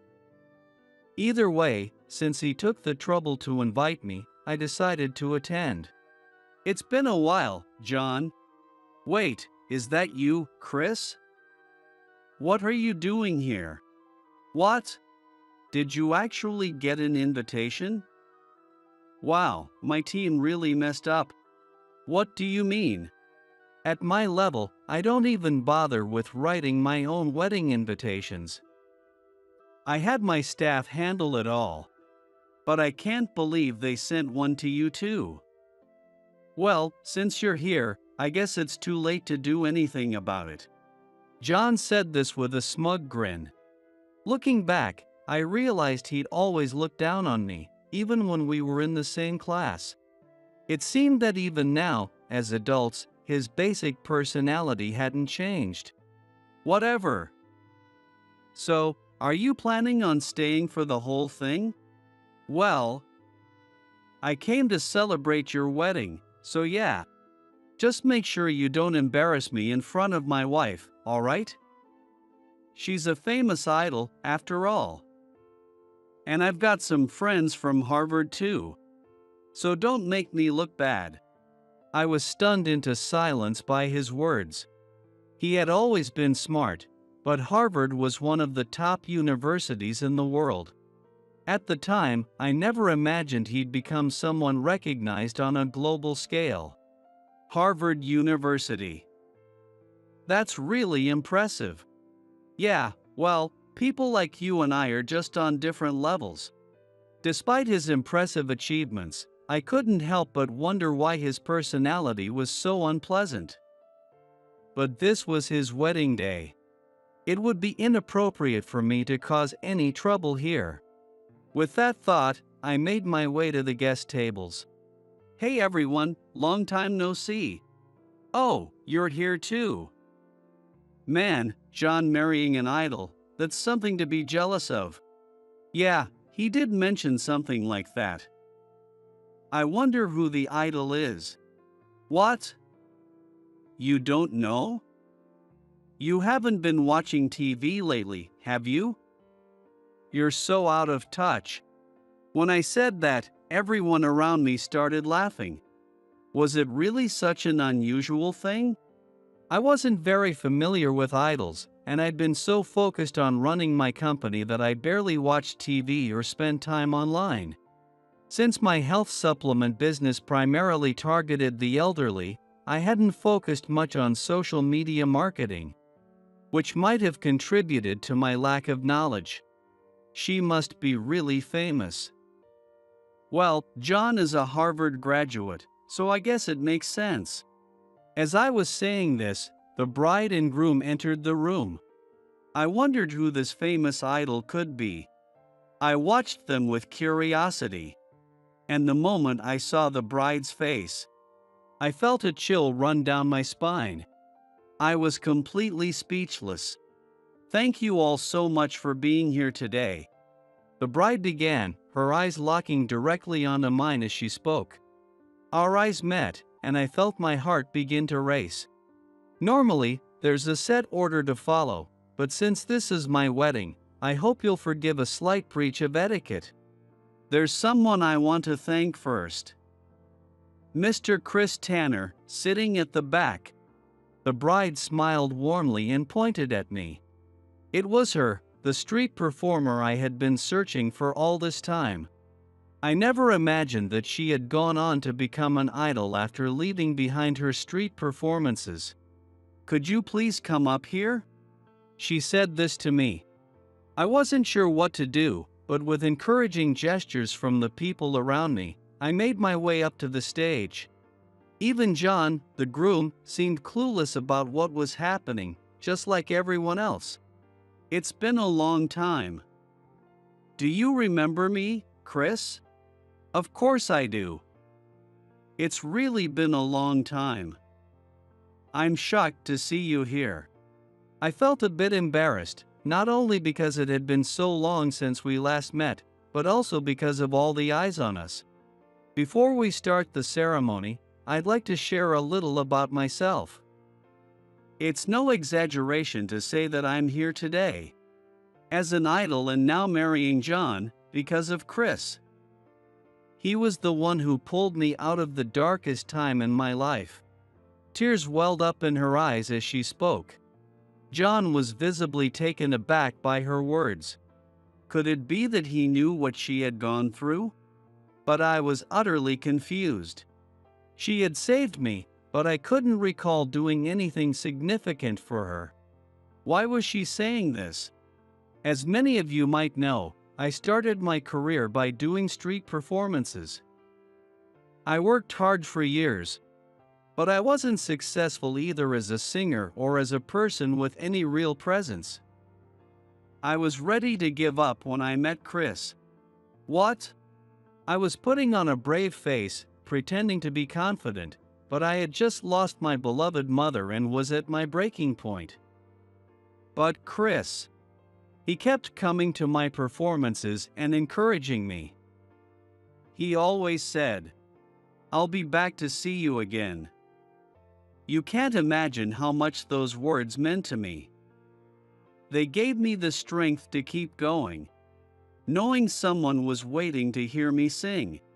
She continued, her voice cracking with emotion as tears streamed down her face. Back then, I was too caught up in my own problems to notice what she was going through, even though I was the one who had been helped. Somehow, without realizing it, I had become a source of motivation for her. Is that really true? Yes. At that time, I felt like I had no future as a singer, no mother, and no reason to keep going. I was trapped in a dark place with no way out, and it was unbearable. But you were the one who saved me. I've heard a lot about those days from Sophia, though I never imagined that the person she talked about was you, Chris. I guess I owe you a thank you as well. Maybe it's because of you that we're able to celebrate this day. So, really, thank you. I never expected to hear such words from John. I always thought he would look down on me no matter what. I never imagined that knowing the truth would change his attitude so much. His pride made me think he'd never alter his stance towards someone he deemed beneath him. But you helped me too. When I was at my lowest, seeing you work so hard gave me the strength to keep going. Is that so? I didn't know your real name because you were using your stage name, and I thought I'd never get a chance to thank you properly. But I'm so glad we could meet again here. As I said this, the room erupted in applause. We shook hands, and I returned to my seat. It was a touching reunion, but I reminded myself that the day belonged to the bride and groom. I was here to celebrate them. Still, I was deeply moved by our reunion. And it wasn't just me. She had managed to change her life because of me too. Whether it was just a polite sentiment or not, I felt a renewed sense of purpose. The wedding proceeded smoothly after that, and later, John called me over. You're probably as surprised as I was, but what Sophia said is true. She was really struggling back then, and I'm grateful you were there for her. I used to look down on you for a lot of things, but I've got to admit, I've reconsidered. It's nothing, really. I was just doing what I could. I was struggling back then too, and seeing her push through helped me a lot. Sophia, she's an incredible person. You know, after graduating from Harvard, I failed to get the job I really wanted. It shook my confidence a lot. Sure, I ended up with a good job at a major company here in Japan, but the pressure from everyone's expectations was overwhelming. Yeah, I guess everyone has their own struggles, no matter who they are. It was Sophia who reached out and helped me during that time. I didn't marry her because she's an idol, but because I was drawn to who she is as a person. I felt instinctively that with her by my side, I could overcome any obstacle. So, when I heard that you were the one who helped her, I was really surprised. I never imagined the connection between us would come full circle like this. John often flaunted his intelligence, education, and family background. But maybe that was just his way of protecting himself from the pressure he felt from those around him. It's true that his attitude often made others uncomfortable. But it was clear that he had his own struggles that only he could understand. Sophia had saved me.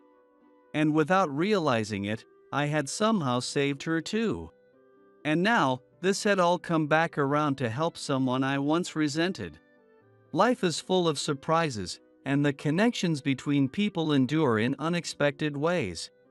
I was genuinely happy to see these two find happiness together and felt a deep sense of joy in celebrating their union. Once again, congratulations on your wedding. I'm sure you two will be very happy together. Thanks. By the way, what kind of work are you doing these days? Not that I mean to pry, but if you're having a tough time, I could always put in a word with my dad's company.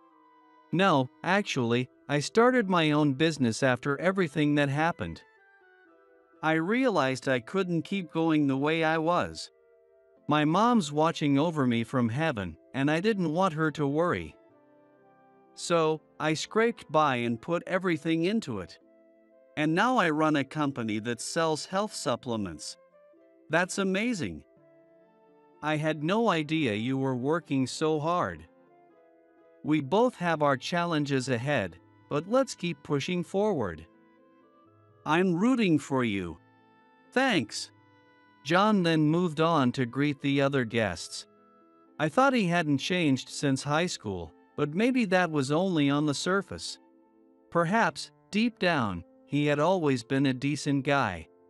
As I thought about this, I imagined the two of them living a happy life together, and a small smile crept onto my face. Just then, Chris. Oh, Sophia. Congratulations again on your wedding. Thank you. I was so happy to see you again here. I've been wanting to express my gratitude. And I'm sorry about what John said earlier. Oh, don't worry about it. It's not a big deal.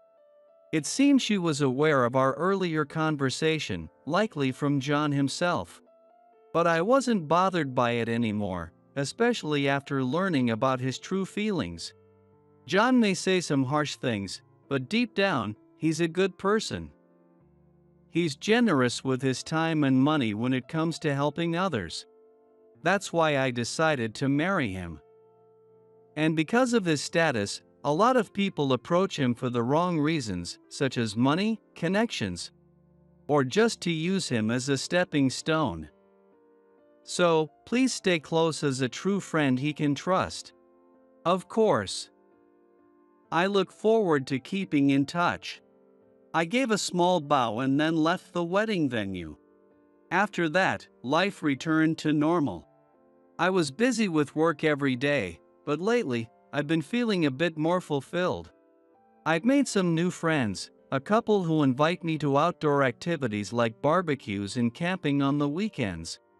You never know what life will throw at you. There are times when you'll be plunged into the depths of despair, and other times when you'll feel on top of the world. But no matter what situation you find yourself in, it's important to remember that life has a way of working itself out.